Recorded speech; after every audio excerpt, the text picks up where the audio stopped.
Hello. Okay guys, आवाज आ रही है आप सभी को? यस।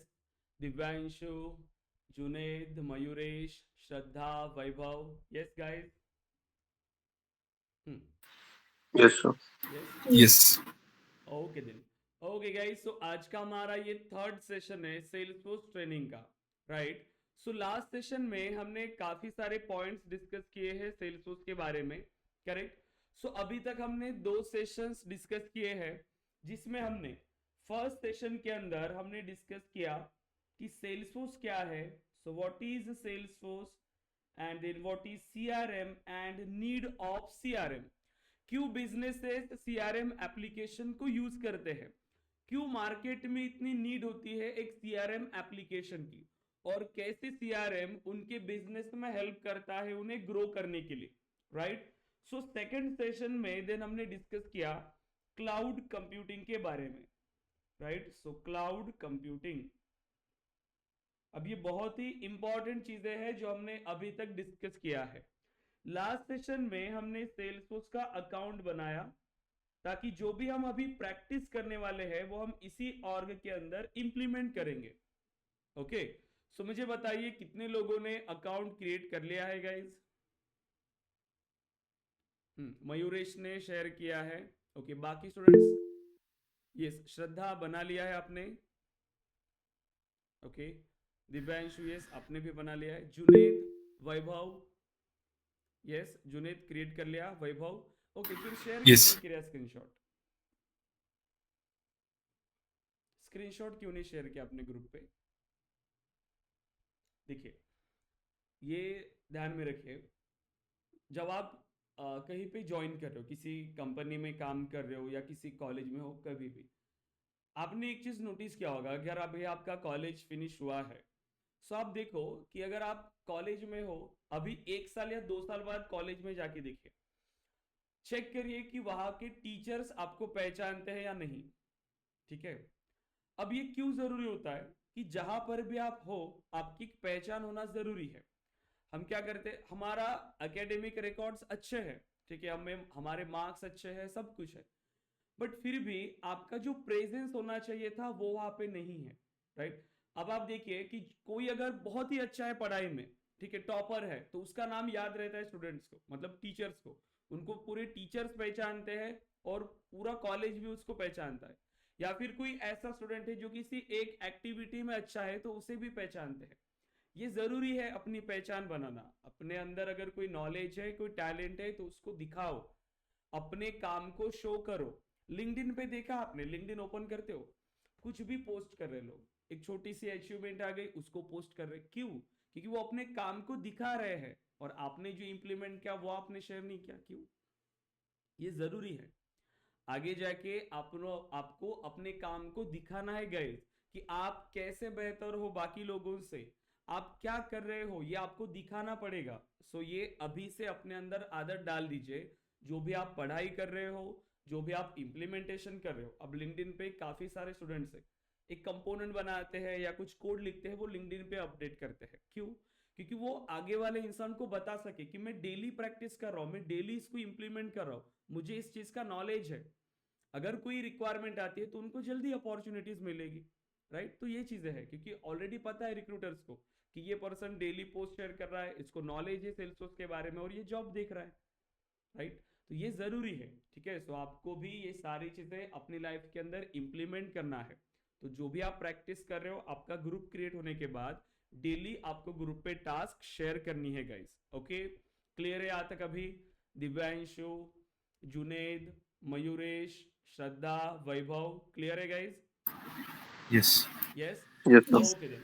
सो अभी देखिए, हमने लास्ट सेशन में सेल्सफोर्स के बारे में डिस्कस किया, सीआरएम के बारे में डिस्कस किया, क्लाउड कंप्यूटिंग के बारे में डिस्कस किया। अब हमें एक सॉफ्टवेयर, एक कंप्लीट सॉफ्टवेयर हमें मिल गया। हमने जब लॉगिन किया, सो आपने देखा होगा login.salesforce.com, लॉगिन करने के लिए क्या यूज करते हो आप? login.salesforce.com। अब आपके सामने ऑप्शन आता है यूजर नेम और पासवर्ड का। जैसे ही आप यूजर नेम और पासवर्ड ऐड करते हो, आप अपने अकाउंट में लॉगिन हो जाएंगे।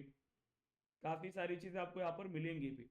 तो हमने इसके बारे में भी समझा कि ये ऑलरेडी एक सॉफ्टवेयर है, सॉफ्टवेयर एज ए सर्विस। वहां पे कुछ चीजें ऑलरेडी इंप्लीमेंटेड है, ठीक है, लेकिन वहां पर उन्होंने बेसिक जो रिक्वायरमेंट थी हर बिजनेस की वो ऐड करके रख दिया, कुछ टूल्स ऐड करके रख दिए। अब आप अपनी रिक्वायरमेंट के हिसाब से उसे कॉन्फ़िगर करिए या कस्टमाइज करिए, ये आप पे डिपेंड कर रहा है। सो एज अ डेवलपर जो भी क्लाइंट की रिक्वायरमेंट हमारे पास आएगी, राइट, तो उस रिक्वायरमेंट को फुलफिल करने का काम है हमारा, right. So sales force developer, अब ये हमारी रिस्पॉन्सिबिलिटी है। और हमेशा ध्यान में रखिए कंसेप्ट को अच्छे से समझिए कि कौन सा कंसेप्ट कहाँ यूज होने वाला है, क्योंकि ये सिर्फ रिक्वायरमेंट बताने वाले हैं। वो ये नहीं बोलेंगे कि इसके लिए रिकॉर्ड टाइप यूज करो या इसके लिए फ्लो बनाओ या इस तरीके से इंप्लीमेंट करो, नहीं। वो सिर्फ बताएंगे रिक्वायरमेंट कि मेरे बिजनेस का इस तरीके से फ्लो है, इस तरीके से इसे एग्जीक्यूट मुझे करना है। आपको उस रिक्वायरमेंट को प्रॉपरली इंप्लीमेंट करके देना है। इसीलिए आपकी स्किल्स अच्छे से स्ट्रांग होनी चाहिए, आपको रिक्वायरमेंट समझना है और उसे इंप्लीमेंट करना है, राइट। अब देखो सेल्सफोर्स में जब भी आप एप्लीकेशन बना रहे हो तो एकदम बेसिक से आपको स्टार्ट करना होता है इसके अंदर, लेकिन बाकी सारी चीजें इसमें ऑलरेडी इंप्लीमेंटेड है किसी अनादर टेक्नोलॉजी की तरह, जिसमें आप मल्टीपल मॉड्यूल्स बना रहे हो, फ्रंट एंड अलग बना रहे हो, बैक एंड अलग है, डेटाबेस अलग है और उसको कनेक्ट करना है, ऐसा नहीं है। ये पूरा एक ऑलरेडी एक एप्लीकेशन है, सब कुछ इसी के अंदर है, सब कुछ। डेटाबेस भी इसी के अंदर है। अब आपको कोई डेटाबेस कनेक्टिविटी ऐसा कुछ भी कंसेप्ट यहां पे यूज करना नहीं है, सब कुछ इसी के अंदर है। अब मैं आपको बेसिक चीजें बता देता हूं कि जब आप एक एप्लीकेशन को डेवलप करते हो तो उसे डेवलपमेंट प्रोसेस में हम क्या क्या चीजें इंप्लीमेंट करते हैं। सो देखो, आप अगर कोई भी टेक्नोलॉजी पे काम करो, ठीक है, आपको ये कंसेप्ट समझने जरूरी है, क्योंकि आप जब इंडस्ट्री में काम करते हो तो प्रोजेक्ट की रिक्वायरमेंट के हिसाब से हमें कभी कभार टेक्नोलॉजी को भी स्विच करना होता है, या फिर आगे जाके आप अपने इंटरेस्ट के हिसाब से भी टेक्नोलॉजी को सिलेक्ट करेंगे। तो हमें एक बेसिक आइडिया होना चाहिए कि एक सॉफ्टवेयर डेवलपमेंट कैसे होता है, किस तरीके से उसका प्रोसेस होता है, ठीक है। हम सिर्फ एक टेक्नोलॉजी के रिलेटेड आइडिया नहीं ले रहे, कंप्लीट। अब हम बात करें अगर एक सॉफ्टवेयर आर्किटेक्चर की, जिसको हम कहते हैं एमवीसी मॉडल, ठीक है, सॉफ्टवेयर आर्किटेक्चर जिसको हम 3 टायर आर्किटेक्चर भी कहते हैं, ओके। अब इसमें मेनली हम सॉफ्टवेयर डेवलपमेंट में 3 लेयर्स पे काम करते हैं, ठीक है, ओनली 3 लेयर्स। अब क्या क्या है ये लेयर्स देखिए। सो फर्स्ट लेयर होती है हमारे पास फ्रंट एंड, ठीक है। सेकेंड लेयर हमारे पास होती है back end, and third layer होती है हमारे पास database. So front end, back end and database, इसी को हम कहते हैं, ये होता है हमारा व्यू पार्ट, मतलब यूआई पार्ट। बैक एंड मतलब होता है हमारा कंट्रोलर पार्ट, और डेटाबेस मतलब हमारा model part. So model, view, controller, 3 tier architecture के अंदर आपने ये सीखा होगा presentation layer, data logic layer and database layer, right. So business logic layer है कंट्रोलर। तो ये हमें समझना है इसका मीनिंग क्या होता है सॉफ्टवेयर डेवलपमेंट के अंदर।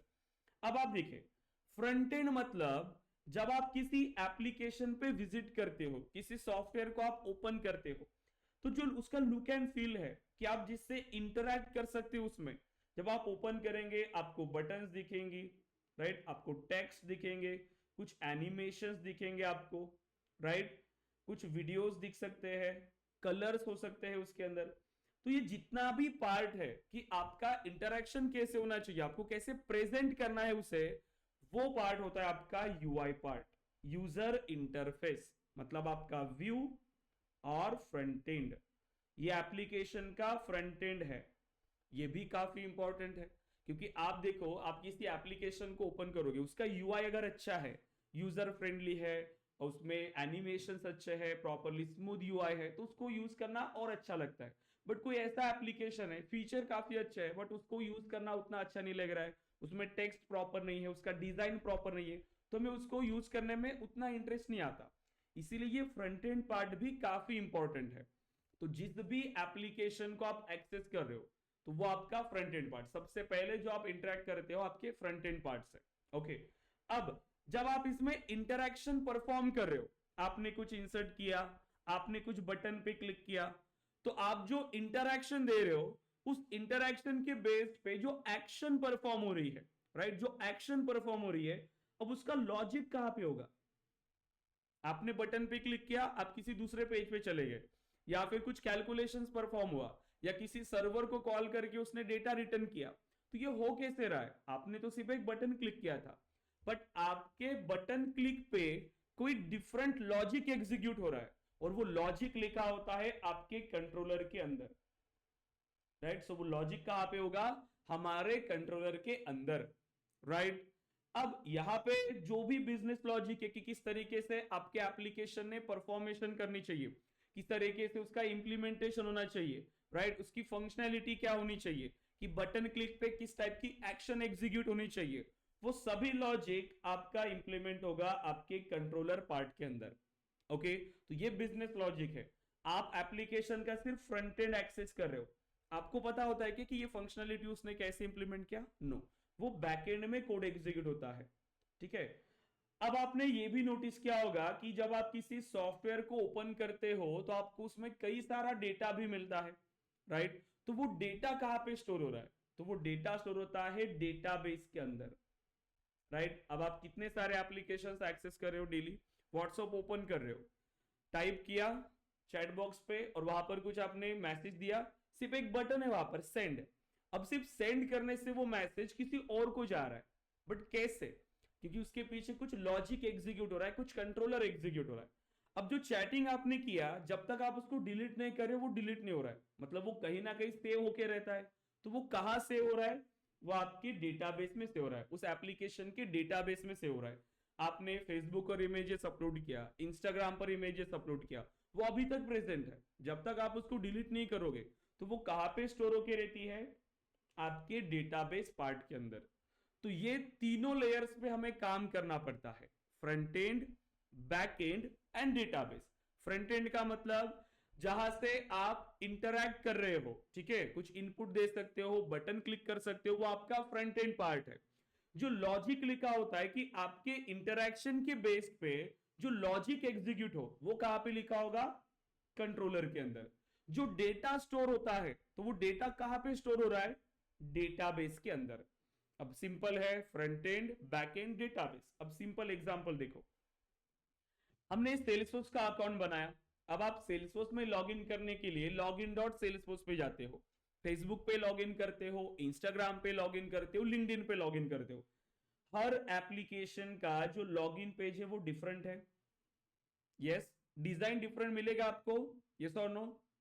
हर पेज का डिजाइन डिफरेंट है, क्योंकि डिफरेंट डिफरेंट डेवलपर्स ने काम किया है, उन्होंने अपने हिसाब से उसे डिजाइन किया है।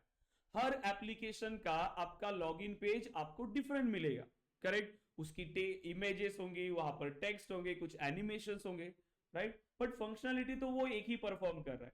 वो चाहता है कि यूजर ने यहां पर यूजर नेम एंटर करे और फिर पासवर्ड एंटर करे, okay. So user name and password, और यहां पर एक बटन होती है लॉगिन, करेक्ट। और हर एप्लीकेशन का लॉगिन पेज डिफरेंट मिलेगा, क्योंकि अलग अलग तरीके से उन्होंने डिजाइन किया है वो। अब आपको क्या करना है? आपको अपना यूजर नेम और पासवर्ड यहां पे देना है उस एप्लीकेशन में लॉगिन करने के लिए। तो ये कौन सा पार्ट हो गया आपका? UI part, right. आप इंटरैक्शन किसके थ्रू कर रहे हो? इस यूआई के थ्रू। उन्होंने डिजाइन किया ताकि यूजर इस पेज से अपने यूजर नेम और पासवर्ड को एंटर करके सॉफ्टवेयर में लॉग इन कर पाए, करेक्ट। अब ये यूआई पार्ट है। अब जब आप इसके अंदर यूजर नेम और पासवर्ड एंटर करेंगे, तो क्या हर बार आप लॉग इन हो जाएंगे? क्या क्या क्या पॉसिबिलिटीज है इसके अंदर? क्या पॉसिबिलिटीज है, बताइए। सेव पासवर्ड पे आएगा सर ऑप्शन एक, ओके, देन? या फिर next next time direct login का आएगा।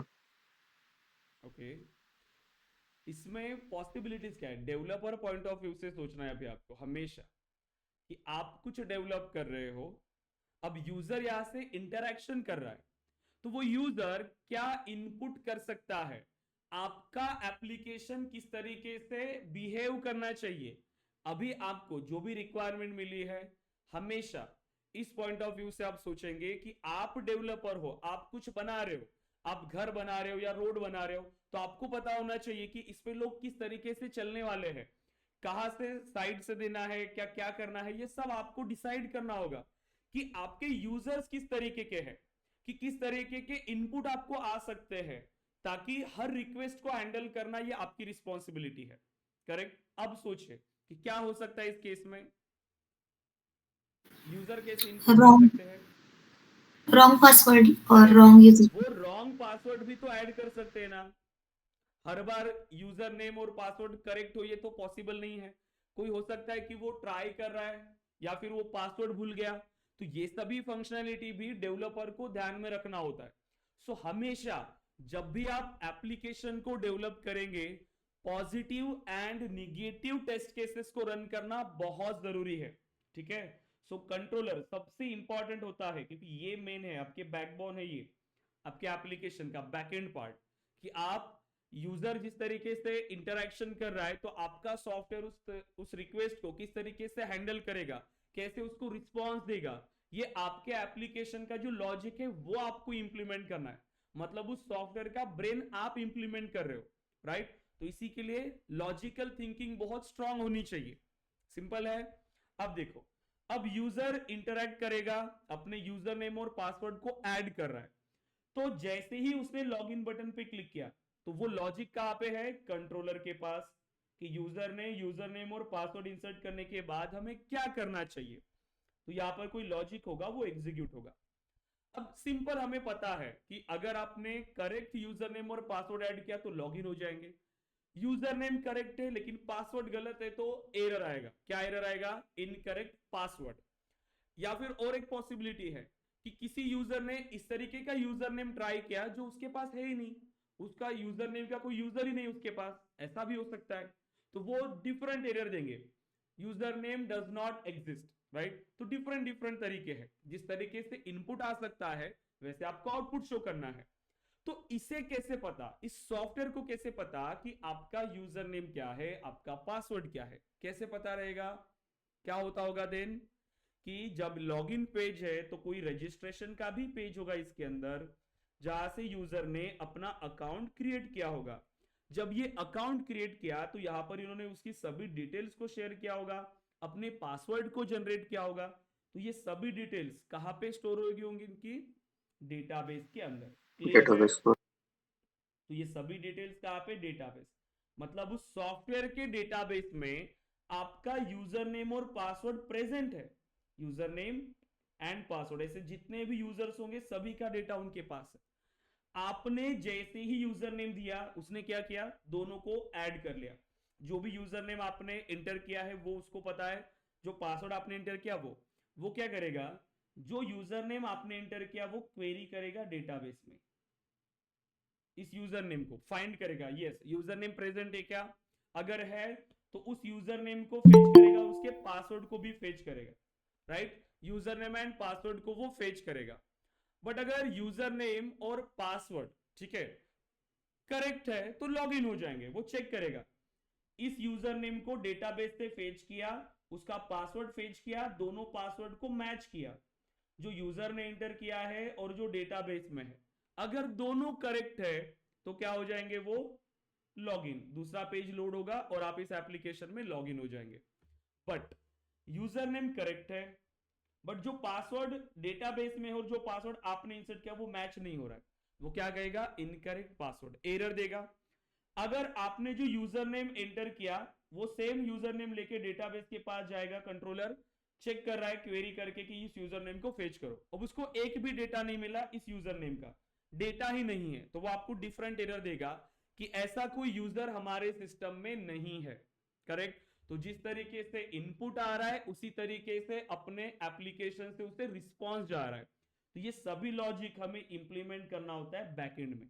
अब देखो, सिंपल सी रिक्वायरमेंट है बस एक लॉगिन फंक्शनैलिटी, बट फिर भी हमें तीनों की जरूरत पड़ी, front end, back end and database. Yes और नो, मतलब एक सॉफ्टवेयर डेवलपर को तीनों लेयर्स पे काम करना है, फ्रंट एंड पे, back end and database. Clear है यहां तक, फ्रंट एंड का मीनिंग, बैक एंड क्या है और डेटाबेस क्या है, यहां तक क्लियर है गाइस आप। Yes. Yes sir. Divyanshu, Yes, yes. Juned, Mayuresh, Pooja, Shraddha, Vaibhav, clear है आप सभी। Yes Yes. बहुत जरूरी है क्योंकि हमें ये टेक्नोलॉजीज को समझना है आगे जाके, ताकि आप किसी भी टेक्नोलॉजी पे काम करो, कंसेप्ट यही होगा। ठीक है, अब हम आते हैं इन टेक्नोलॉजीज पे। देखो, फ्रंट एंड का मीनिंग हमें पता है, अब बैक एंड का मीनिंग हमें पता है, एंड डेटाबेस का भी मीनिंग हमें पता है। कोई टेक्नोलॉजीज बता सकते हो आप जो फ्रंट एंड में यूज होती है? क्या क्या यूज होता है फ्रंट एंड में? मुझे फ्रंट एंड डिजाइन करना है, क्या करोगे, कैसे करोगे, बताइए। कैसे बनाते हैं हम लोग फ्रंट एंड को? दिव्यांशु, जुनेद, मयूरेश, पूजा, श्रद्धा, वैभव, बताइए क्या यूज होता है फ्रंट एंड को डिजाइन करने के लिए? HTML, correct, HTML, CSS, JavaScript. Yes, पता है ना गाइज, ये बेसिक चीजें हैं। ठीक है, इसके अलावा अभी आपने देखा होगा कि जैसे आपको इंप्लीमेंट करना है कोई कंपोनेंट बेस्ड फ्रेमवर्क, अभी आ गए हैं, right? Component based development, web applications अभी जो बनते हैं बड़े बड़े, उसमें अभी कंपोनेंट्स यूज होते हैं, जैसे कि एंगुलर, राइट, रिएक्ट, ये फ्रेमवर्क से ये आप यूज करते हो, जैसे अभी मॉडर्न यूआई डिजाइन करने के लिए। Correct, okay. बैकएंड पे आ जाइए, बैकएंड के लिए C++, और बताइए। हर लैंग्वेज की उसकी एक इंपॉर्टेंस है, उसका एक यूज केस है। ठीक है, अभी हम बात करें जैसे वेब से रिलेटेड। अब बताइए, वेब से रिलेटेड हम एक वेब एप्लीकेशन की बात कर रहे हैं।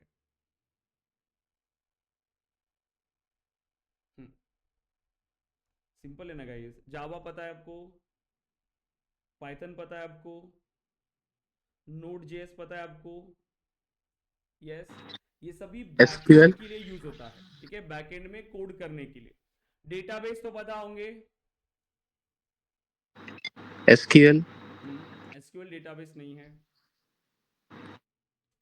ओरेकल, cloud, मंगोडीबी, ये आपकी डेटाबेस है। जो एसक्यूएल है वो क्वेरी लैंग्वेज है, स्ट्रक्चर्ड क्वेरी लैंग्वेज, जो आप माई एसक्यूएल के साथ यूज करते हो ना, डेटाबेस के साथ ओरेकल में। ठीक है, पीएल एसक्यूएल वगैरह, वो सभी क्वेरी लैंग्वेजेस है। तो वो लैंग्वेजेस का यूज क्या होता है, जो मैंने यहां पर कहा था ना, कि इस डेटाबेस पे इंटरेक्शन करने के लिए, डेटाबेस पे जैसे क्वेरी करना है, मुझे डेटा को एक्सेस करना है, तब आप इस लैंग्वेज में ये कोड करते हो। ये जो क्वेरी बोल रहा था वो ये है, एसक्यूएल में आप क्वेरी करते हो, वो क्वेरी लैंग्वेज है। उसका यूज है कि डेटाबेस के साथ इंटरेक्शन परफॉर्म करना। बट डेटाबेस एक डिफरेंट कंसेप्ट है। डेटाबेस है ओरेकल डेटाबेस, मंगोडीबी, ऐसे कई सारे हैं। ठीक है, तो अब देखो, ये टेक्नोलॉजीज है जो हम यूज करते हैं एप्लीकेशन डेवलपमेंट के लिए। अब आप देखो, जब भी आप काम कर रहे हो, अभी स्टार्टिंग में कैसा था, आपने ये टर्म सुना होगा, फ्रंट एंड डेवलपर, आपने सुना होगा back end developer, database developer. Front end developer मतलब ऐसा पर्सन, ऐसा डेवलपर जिनको फ्रंट एंड का नॉलेज है, वो फ्रंट एंड पे काम कर रहा है। बैक एंड डेवलपर मतलब ऐसा डेवलपर जो बैक एंड पे काम कर रहा है, जिसको बैक एंड का कंप्लीट नॉलेज है। ठीक है, डेटाबेस डेवलपर मतलब जिसको डेटाबेस का कंप्लीट नॉलेज है। स्टार्टिंग में ऐसे रोल थे, अभी भी किसी कंपनी में होंगे, बट अभी इंडियन मार्केट में सबसे ज्यादा वो हायर करेंगे फुल स्टैक डेवलपर। और फुल स्टैक मतलब ऐसा डेवलपर जिनको ये तीनों का नॉलेज हो, वो अकेला एप्लीकेशन पे काम कर सके, उनको तीनों लेयर का जिसे नॉलेज हो, ऐसे डेवलपर को हम कहते हैं फुल स्टैक डेवलपर। ओके, और इंडियन मार्केट में अभी ज्यादातर इन्हीं की डिमांड रहेगी। क्यों? क्योंकि कंपनी चाहती है कि मेरे पास ऐसा डेवलपर हो जिसको सभी नॉलेज हो, वो फ्रंट एंड पे भी काम कर पाए, बैक एंड पे भी और डेटाबेस पे भी। ठीक है, ये मार्केट की नीड है। ठीक है, इंडियन मार्केट में ऐसे ही होता है। अब वही सेम, क्योंकि हम भी सॉफ्टवेयर डेवलप करना चाहते हैं, लेकिन अभी हम किस टेक्नोलॉजी का यूज करने वाले हैं? सेल्सफोर्स। हम सेल्सफोर्स में एप्लीकेशन डेवलप कर रहे हैं, यहां पे भी कोड करना है। मतलब सेल्सफोर्स भी एक एप्लीकेशन है, एक सॉफ्टवेयर है। तो इसे भी बनाने के लिए क्लाइंट की रिक्वायरमेंट के हिसाब से सेल्सफोर्स को कस्टमाइज करने के लिए, मतलब सेल्सफोर्स में भी हमें फ्रंट एंड भी डिजाइन करना पड़ेगा, यस और नो, बैक एंड भी डिजाइन करना पड़ेगा, एंड डेटाबेस भी। बट इसमें सिर्फ इतना है कि ये तीनों एक ही जगह पर बने हुए हैं ऑलरेडी, आपको कोई कनेक्शन करने की जरूरत नहीं है, कनेक्ट करने की जरूरत नहीं है, सब कुछ एक ही जगह पे है। ठीक है, ऑलरेडी बना बनाया एप्लीकेशन है, बस आपको उसमें चेंजेस करने हैं क्लाइंट की रिक्वायरमेंट के हिसाब से। फ्रंट एंड की अगर हम बात करें तो यहां पे भी हम HTML, CSS और जावास्क्रिप्ट का यूज करने वाले हैं, लेकिन इसका बहुत ही बेसिक नॉलेज हमें चाहिए होता है सेल्सफोर्स में, क्योंकि बहुत बनी बनाई ऑलरेडी यहाँ पर कोड होता है, हमें मिल जाता है वो कोड, ठीक है, कंपोनेंट्स बने होते हैं। बस हमें इसका एक बेसिक आइडिया होना चाहिए कि कैसे यूज करते हैं, इसका स्ट्रक्चर क्या होता है, सिंपल। जावास्क्रिप्ट के ही कुछ कंपोनेंट्स होते हैं, जैसे एंगुलर और रिएक्ट हमने कहा। सेल्सफोर्स के अंदर आपको मिलते हैं aura components, lightning web components. तो ये यूज होता है सेल्सफोर्स में फ्रंट एंड को डिजाइन करने के लिए, ठीक है। डेवलपमेंट की बात हो रही है।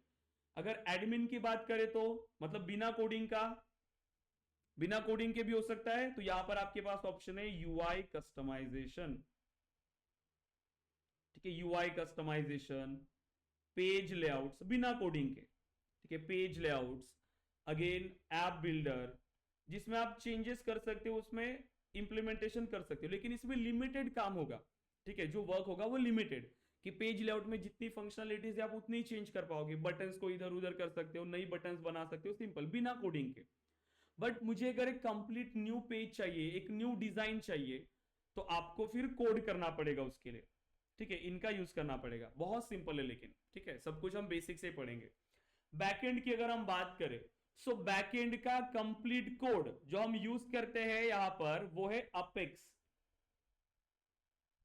अपेक्स लैंग्वेज हम यूज करते हैं।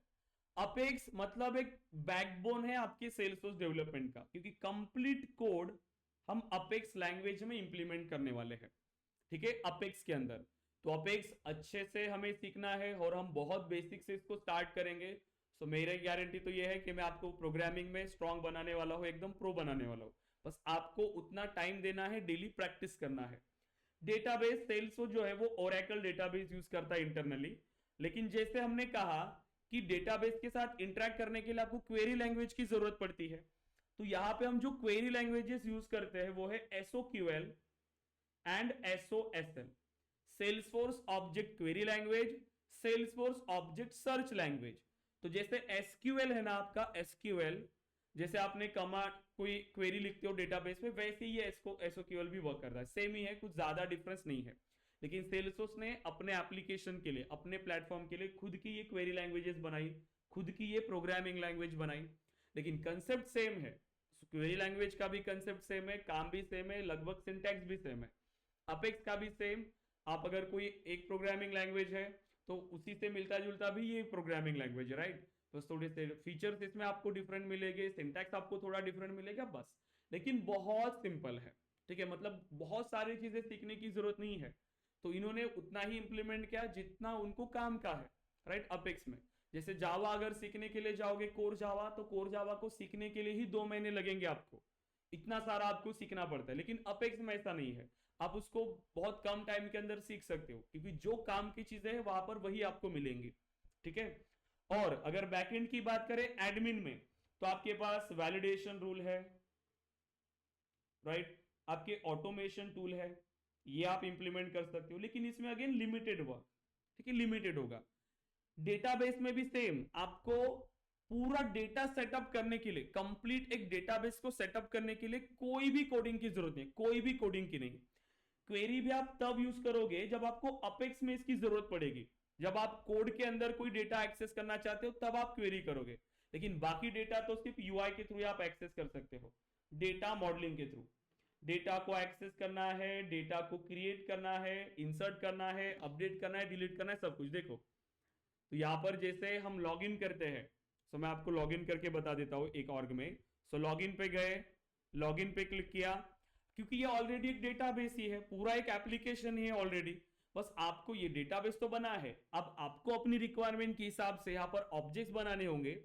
जैसे यहाँ पर मैंने आपको बताया था कल लीड ऑब्जेक्ट, राइट। सो लीड, अगर आप आ जाएंगे लीड के ऊपर, देखिए, सो लीड ऑब्जेक्ट पे आ गए। अब लीड का डेटा आपको यहां पर मिलेगा, ठीक है, लीड। अब पूरा डेटा आप एक्सेस कर पाएंगे, जितना भी डेटा हमारे पास है, ऑल ओपन लीड्स, सभी डेटा आपने एक्सेस किया। मुझे नया डेटा चाहिए, न्यू पे क्लिक किया, नया रिकॉर्ड बन रहा है। एग्जिस्टिंग डेटा को मुझे डिलीट करना है, मैं इसको ओपन कर सकता हूं डेटा को, मैं इस डेटा को डिलीट कर सकता हूं, एडिट कर सकता हूं, जो भी रिक्वायरमेंट है बिना कोडिंग के। तो ऐसे मल्टीपल ऑब्जेक्ट्स बनाएंगे, उसमें डेटा सेटअप करेंगे, रिलेशनशिप क्रिएट करेंगे बिना किसी कोडिंग के। ठीक है, ये सभी आपका कॉन्फ़िगरेशन पार्ट है। ठीक है, मैक्सिमम आपको जो कोडिंग की रिक्वायरमेंट आएगी, जो क्लाइंट की रिक्वायरमेंट होती है कि मेरा कोड का इस तरीके से फ्लो जाना चाहिए, जैसे लीड आया उस किसी को असाइन करना है, फिर उसमें मल्टीपल लोग काम करने वाले हैं, फिर उसके बाद किसी और को असाइन होगा, उसने क्या क्या एक्टिविटी परफॉर्म करनी चाहिए, उसने जैसे ही ये एक्टिविटी परफॉर्म किया उसको ईमेल्स जाने चाहिए, या कुछ डेटा मेरा अपडेट होना चाहिए, या किसी नए ऑब्जेक्ट में रिकॉर्ड क्रिएट होना चाहिए, वहां पे कुछ डेटा होना चाहिए, उसको इन्विटेशन सेंड होना चाहिए ऑटोमेटिकली। तो ऐसे कई सारी रिक्वायरमेंट्स हमारे पास होंगी, फिर उसी के लिए हम कोड करेंगे। और कोड भी तब करेंगे जब हमारे पास हमें यह पता होगा कि वो कॉन्फ़िगरेशन से पॉसिबल नहीं है। अगर कॉन्फ़िगरेशन से नहीं, फिर हम उसके लिए डेवलपमेंट का यूज करेंगे, राइट। लेकिन दोनों बहुत ही इंपॉर्टेंट है, एडमिन का नॉलेज और डेवलपमेंट का, क्योंकि जो ग्रोथ आपको यहां मिलेगी एक बार अगर आपने अच्छे से किया, मतलब ये कंप्लीट जो कोडिंग वाला पार्ट है, ठीक है, बहुत ही, लेकिन ये भी उतना ही इंपॉर्टेंट है, क्योंकि जब तक आप एक अच्छे एडमिन नहीं बनेंगे तब तक आप एक अच्छे डेवलपर नहीं बन सकते हो। ठीक है, सो प्रिपरेशन अच्छे से करना है, और आप देखोगे कि आपका करियर एक अच्छे लेवल पे जाएगा। क्योंकि इसमें ऐसा है कि जैसे नॉर्मल आपको एक वेब पेज बनानी है, तो आप अगर देखोगे तो कहीं पे भी कोड मिलेगा। सेल्सफोर्स का ऐसा नहीं है ना, सेल्सफोर्स को समझने के लिए पूरा प्रोजेक्ट समझना पड़ता है, और उसमें लॉगिन होके ही वो सारी चीजें इंप्लीमेंट होती है। ऐसा नहीं कि कहीं से भी कोड उठा लिया, कहीं पे भी कॉपी कर लिया, नहीं, बहुत कुछ होता है इसके अंदर। तो आपको पूरा रिक्वायरमेंट समझना पड़ता है, इसीलिए इतनी डिमांड होती है सेल्सफोर्स डेवलपर्स की, राइट। सो अच्छे से आपको इंप्लीमेंट करना है प्रॉपर, जितना भी हम क्लास के अंदर डिस्कस करने वाले हैं। क्लियर है अभी आप यहां तक? बताइए, क्या अब हम रेडी है अपने एप्लीकेशन को कस्टमाइज करने के लिए, अपने एप्लीकेशन को डेवलप करने के लिए? यस, बताइए। जो जितना भी बेसिक रिक्वायरमेंट थी, जो बेसिक नॉलेज हमें चाहिए था, वो क्लियर है आप सभी? यस, बताइए गाइस। दिव्यांशु, जुनेद, Yes. मयूरेश, पूजा, Yes, sir. श्रद्धा, वैभव, यस, Yes. ओके। अब देखो, सो अब हमें ये स्टार्ट करना है कि हमारी रिक्वायरमेंट क्या रहेगी। एग्जाम्पल के लिए, अब एक इटेक कंपनी है, अब इस इटेक कंपनी ने डिसाइड किया कि इनको भी सेल्सफोर्स यूज करना है, तो ये क्या करेंगी, एक तो सेल्सफोर्स से डायरेक्ट कांटेक्ट करेगी, या फिर कोई कंपनीज होती है, राइट, मल्टीपल कंपनीज है, वो सेल्सफोर्स की पार्टनर्स होती है, सेल्सफोर्स की partner, silver partner, gold partner, ऐसे वो कंसल्टिंग फर्म्स होती है, राइट।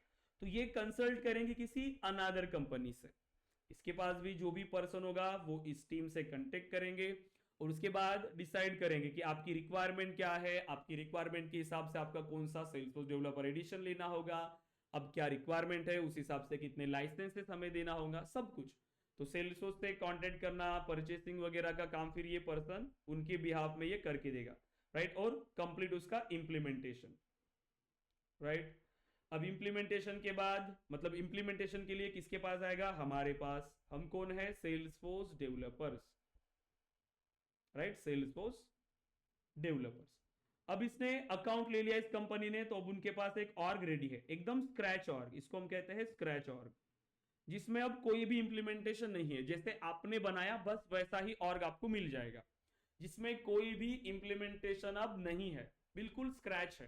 ठीक है, अब जब भी टीम होगी, ठीक है, सो एक टीम के अंदर जितने भी लोग काम कर रहे हैं, तो एक यहां पर आपका मैनेजर होगा, बिजनेस एनालिस्ट हो सकता है।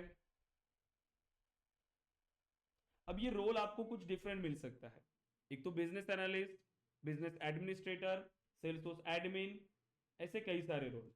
अब इनका काम होता है कि क्लाइंट से रिक्वायरमेंट लेना, क्लाइंट से ये रिक्वायरमेंट लेगा, उसके लिए डॉक्यूमेंट प्रिपेयर करेगा, ठीक है, उसके बाद होगी यहां पर अगेन मीटिंग, स्प्रिंट प्लानिंग करेंगे, स्प्रिंट प्लानिंग करने के बाद आपको स्टोरीज असाइन हो जाएंगे, स्टोरीज जिसको हम कहते हैं यूजर स्टोरीज।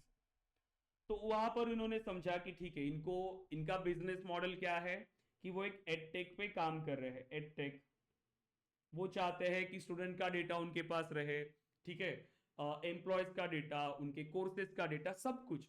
तो वो चाहते हैं कि फिर उसके बाद उसका फ्लो कैसे होना चाहिए, कि जैसे मेरे पास कोई स्टूडेंट आ रहा है मैं उसका रिकॉर्ड क्रिएट करूंगा, जैसे स्टूडेंट का रिकॉर्ड क्रिएट किया मुझे उसकी फीस को स्टोर करना है, जैसे ही स्टूडेंट ने इनरोल किया उसको ऑटोमेटिकली ईमेल जाना चाहिए, उसके बाद जैसे ही उसकी नेक्स्ट इंस्टॉलमेंट आ रही है अगेन उसको अपडेट जाना चाहिए 2 दिन के पहले, उनके कोर्स के टाइम पर डेली उसको अपडेट जाना चाहिए, राइट। अगर किसी स्टूडेंट ने वेबिनार के लिए रजिस्ट्रेशन किया है तो वेबिनार स्टार्ट होने से पहले उनको अपडेट आनी चाहिए, वेबिनार एंड होने के बाद उसको फीडबैक के लिए अपडेट आना चाहिए, जैसे ही स्टूडेंट की ट्रेनिंग कंप्लीट होती है ऑटोमेटिकली उनके सर्टिफिकेशंस उनको सेंड होने चाहिए, सर्टिफिकेशंस ऑटोमेटिकली जनरेट होने चाहिए। ये सब कुछ आप इस एप्लीकेशन के थ्रू कर सकते हैं, तो वो सब कुछ रिक्वायरमेंट इसे बताएगा। अब ये एक एक रिक्वायरमेंट के लिए, क्योंकि ये तो मैंने ओरली ऐसे ही जस्ट बताया आपको किस तरीके से रिक्वायरमेंट होगी, लेकिन प्रोजेक्ट्स बहुत बड़े होते हैं, बहुत सारी रिक्वायरमेंट्स उसके अंदर होती है, तो इसका काम है कि वो यूजर स्टोरीज क्रिएट करेगा और उसके बाद जो भी डेवलपर्स की टीम है सभी को टास्क असाइन हो जाएंगे कि इसको टास्क, इसको भी मिली, इसको भी मिली। तो किसी को स्टार्टिंग में अगर काम कर रहे हो तो किसी को ऑब्जेक्ट क्रिएट करना, राइट, क्योंकि सबसे पहली जो रिक्वायरमेंट होगी हमारे पास डेटा मॉडल डिजाइन करना, कि हमें एक मॉडल डिजाइन करना होगा इसके बिजनेस के लिए कि कौन सा डेटा रहेगा, जैसे कि स्टूडेंट कोर्सेस, स्टूडेंट की फीस जो इंस्टॉलमेंट में आएगी, हो सकता है कैसे भी हो, उसके बाद वेबिनार्स, एक सिंपल एग्जांपल ले रहे, ठीक है, वेबिनार्स जो इनके एम्प्लॉयज है उनके एम्प्लॉयज, ठीक है, कितने कैंपेन से रन कर रहे हैं मार्केटिंग के लिए, उन कैंपेन्स की भी डिटेल्स उसको स्टोर करके रखना होगा, राइट। सो कैंपेन्स की भी डिटेल्स यहाँ पर होंगी, करेक्ट। अगेन इसके अलावा जो ट्रेनर्स होंगे इसके पास, वो ट्रेनर्स की डिटेल्स, कितनी बैचेस इन्होंने रन किया उन बैचेस की details, certifications, correct, certifications, internships, जो भी है, ठीक है। अब ऐसे मल्टीपल डेटा की उनको जरूरत पड़ेगी, राइट, और हर डेटा का आपस में कुछ रिलेशनशिप होगा, राइट, कि एक ऑब्जेक्ट किसी अनदर ऑब्जेक्ट, जैसे डेटाबेस टेबल्स, मैं आगे जाके और डिटेल में जाऊंगा इसके लिए, बट समझिए कि ऐसे मल्टीपल डेटा हमें करना है और इस डेटा का आपस में रिलेशनशिप भी हमें बनाना होता है, उसे हम कहते हैं डेटा मॉडल। सबसे पहले हमें उसका एक डेटा मॉडल डिजाइन करना होता है, बाद में फिर हम उसको इंप्लीमेंट करना स्टार्ट करेंगे। ओके, तो रिक्वायरमेंट मिली तो जितने भी यूजर्स होंगे जो आपके डेवलपर्स होंगे सभी को रिक्वायरमेंट मिलेगा और अपनी अपनी रिक्वायरमेंट के लिए ये काम स्टार्ट कर देंगे, करेक्ट। सो अब आपको ये इंप्लीमेंटेशन स्टार्ट करना है अपने एप्लीकेशन में। तो क्लाइंट की सबसे पहली रिक्वायरमेंट आई कि उन्हें ये सभी डेटा चाहिए पहले, तो उसके बाद फिर आप करोगे ना कि जैसे स्टूडेंट होगा जब रिकॉर्ड आप क्रिएट कर पाओगे तभी तो फिर आप ये सोचेंगे कि स्टूडेंट का रिकॉर्ड आने के बाद मुझे क्या करना है, कैसे उसको अपडेट करना है, कैसे उसको ईमेल जाना चाहिए, उस ईमेल का फॉर्मेट कैसे होना चाहिए, राइट।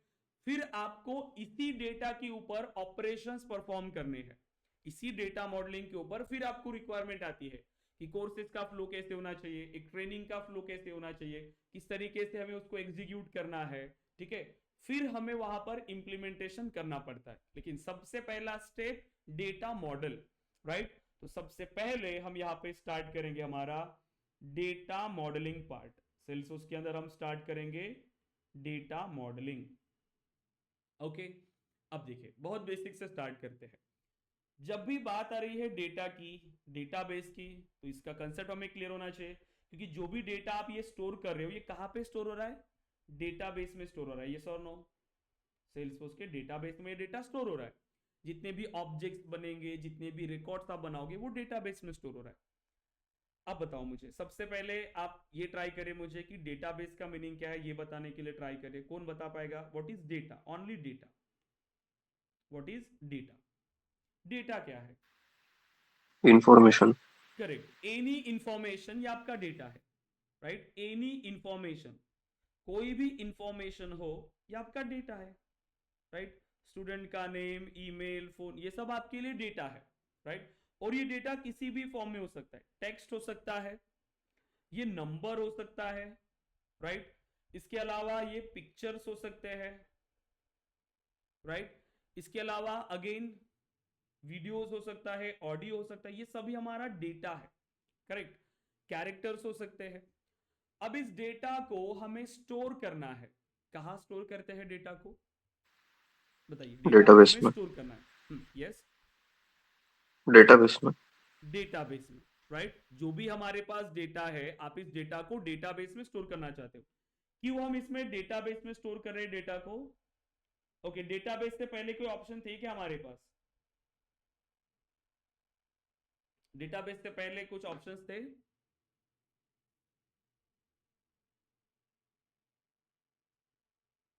पहले फाइल सिस्टम यूज होता था, पता है आपको?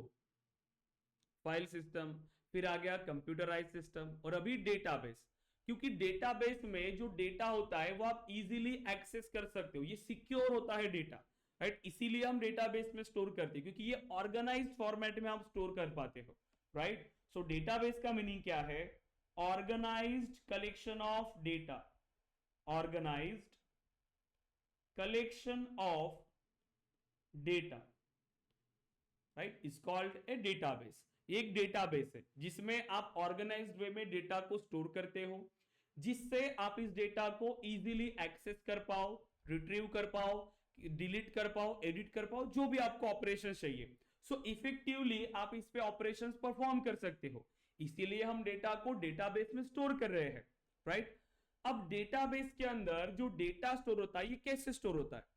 सो डेटाबेस में आपके पास होते हैं टेबल्स। डेटाबेस में क्या होते हैं? टेबल्स। उसको हम कहते हैं डेटाबेस टेबल। मतलब एक टेबल, ऐसे मल्टीपल टेबल। टेबल मतलब ये डेटाबेस टेबल से, ठीक है, जिसमें हमारे पास होते हैं रोज एंड कॉलम्स। ये वो डेटाबेस टेबल्स है, student table, teachers table, right, इस तरीके से। और ऐसे मल्टीपल टेबल्स का कलेक्शन होता है हमारा डेटाबेस। ऐसे मल्टीपल टेबल का कलेक्शन क्या है? ये है डेटाबेस। जैसे हम कह सकते हैं इसको कॉलेज डेटाबेस, करेक्ट, जिसके लिए भी आप बना रहे हो। तो यहां पर आ गया student table, right, so student table. Then trainer के लिए टेबल आपने बनाया, देन कोर्स टेबल, ऐसे मल्टीपल। तो आप डेटाबेस को ये भी कह सकते हो कि डेटाबेस क्या है? Collection of tables. ऐसे मल्टीपल टेबल्स का कलेक्शन होता है आपका डेटाबेस, ओके। अब देखो, तो इसे टेबल को समझते हैं। तो जब भी आपको कोई इंफॉर्मेशन चाहिए, डेटा स्टोर करना है, तो आप टेबल बनाने वाले हो। इस डेटाबेस के अंदर आप ऐसे टेबल्स बनाएंगे। मुझे स्टूडेंट का रिकॉर्ड चाहिए, तो आपको क्या बनाना पड़ेगा? Student table, right. तो आप स्टूडेंट टेबल बनाएंगे।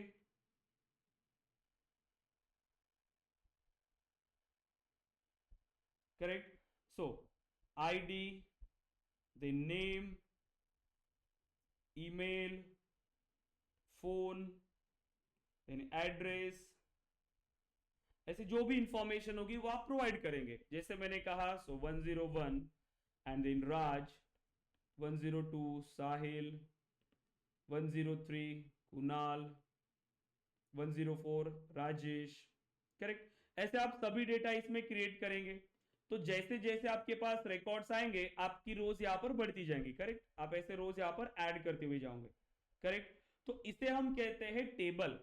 ये आपका एक डेटाबेस टेबल है, करेक्ट। इसे हम क्या कहेंगे? Database table. ये स्टूडेंट टेबल है, जहां पर आप स्टूडेंट की इंफॉर्मेशन को स्टोर कर रहे हो, राइट। टेबल के अंदर क्या होता है? क्या है ये टेबल के अंदर? Rows and columns, right. Table के अंदर क्या होते हैं? Rows and columns. ये सब क्या है? ID, name, email, phone, address, क्या है ये? इंफॉर्मेशन। रोज और columns, guys. Yes, rows and columns. Gunjan, Juned, Mayuresh, Pooja, Shraddha, Vaibhav, ये जो ID, name, email, phone, address, ये सब क्या है? रोज है या कॉलम्स है? columns, कॉलम से कॉलम्स। ये क्या है? हमारे कॉलम्स। सो ये फर्स्ट कॉलम, ये सेकंड कॉलम, ये थर्ड कॉलम, ये फोर्थ कॉलम, एंड ये सब क्या है? रोज। 1 2 3 4 5, इसको हम क्या कहते हैं? Rows rows, correct. तो ये रो है, first row, second row, third row, correct. So ये टेबल बनता कैसे है? Table is the collection of rows and columns, correct. And ऐसे मल्टीपल टेबल्स का कलेक्शन होता है आपका डेटाबेस, राइट। अब देखो, सो टेबल ऐसे मल्टीपल टेबल्स का कलेक्शन, मतलब हम ये कह सकते हैं कलेक्शन ऑफ टेबल्स। डेटाबेस के बारे में ये भी बोल सकते हैं हम, कलेक्शन ऑफ टेबल्स। टेबल्स कैसे बनता है? टेबल का मीनिंग क्या है? Table is the collection of rows and columns, ठीक है। ये तो हम बात कर रहे हैं डेटाबेस से, बट आपको तो सेल्सफोर्स में डेटा स्टोर करना है। जैसे लीड ऑब्जेक्ट हो गया, मतलब लीड का डेटा हो गया, स्टूडेंट का डेटा, एम्प्लॉय का डेटा, मुझे अभी सेल्सफोर्स के अंदर स्टोर करना है। सो देखो, सेल्सफोर्स में भी सेम कंसेप्ट यूज होगा, मतलब जितने भी आपको डेटा स्टोर करना है, स्टूडेंट का डेटा या टीचर्स का डेटा या कोर्सेज का डेटा, आपको उसके लिए टेबल बनाना पड़ेगा, राइट। और बिना कोडिंग के सब कुछ बेसिक, सिर्फ क्लिक्स को याद रखना है और उसको इंप्लीमेंट करना है, सिंपल। बट कैसे, और इसका टर्म क्या यूज होता है? देखो, डेटाबेस में हम इसको बोलते हैं, देखो डेटाबेस में क्या समझा हमने? डेटाबेस के अंदर होते हैं हमारे पास टेबल, रोज, मतलब कॉलम्स एंड रोज, तो कॉलम्स एंड रोज। सेल्सफोर्स में भी यही सेम कंसेप्ट यूज होता है, ठीक है, क्योंकि वहां पे भी वो भी एक डेटाबेस है, उसमें भी हमें डेटा स्टोर करना है तो टेबल बनाने पड़ेंगे। बट यहाँ पे जो टर्मिनोलॉजीज है वो डिफरेंट है, इन्होंने नेम डिफरेंट दिया उसको, सेम टर्म को डिफरेंट नाम दिया। टेबल, टेबल को कहेंगे आप ऑब्जेक्ट, टेबल को क्या कहेंगे आप? ऑब्जेक्ट। मतलब स्टूडेंट टेबल नहीं कहेंगे, आप क्या कहेंगे? Student object, employ object, lead object, account object. तो ये सब आपके ऑब्जेक्ट्स है। मतलब ऑब्जेक्ट्स क्या होते हैं सेल्सफोर्स के अंदर? Same as database tables, right. Columns, columns को हम यहां पे कहते हैं फील्ड्स, ठीक है। कॉलम्स जहां पर आप डेटा एंटर कर रहे हो, एक रिकॉर्ड बनाने के लिए आईडी प्रोवाइड किया, उसका नेम प्रोवाइड किया, उसका ईमेल, मतलब हर कॉलम में आप डेटा एंटर कर रहे हो, इसी कॉलम को हम यहां पर कहते हैं फील्ड्स। मतलब एक रिकॉर्ड बनाने के लिए आपको फील्ड में डेटा एंटर करना पड़ेगा और फिर एक रिकॉर्ड बनेगा, मतलब रो बनेगी। जैसे यहां पर क्या बन रही है? एक रो, सभी फील्ड में डेटा ऐड करने के बाद। बट सेल्सफोर्स में ही हम इसको क्या कहेंगे? रिकॉर्ड। सेल्सफोर्स में हम इसको कहेंगे रिकॉर्ड। सो डेटाबेस में हम कहते हैं टेबल, टेबल में होते हैं कॉलम्स, कॉलम्स में जब आप डेटा एंटर करते हैं तो आपके पास बनती है रोज। सेम कंसेप्ट यूज होता है सेल्सफोर्स में। सेल्सफोर्स में आप बनाते हो ऑब्जेक्ट, ऑब्जेक्ट में अगर आपको रिकॉर्ड चाहिए, आपको डेटा चाहिए, तो आपको फील्ड्स बनानी पड़ेंगी। हर फील्ड में जब यूजर डेटा एंटर करेगा तब आपके पास बनेंगे रिकॉर्ड्स। क्लियर है यहां तक अभी आप? ये कंसेप्ट क्लियर है? तो ऑब्जेक्ट क्या है?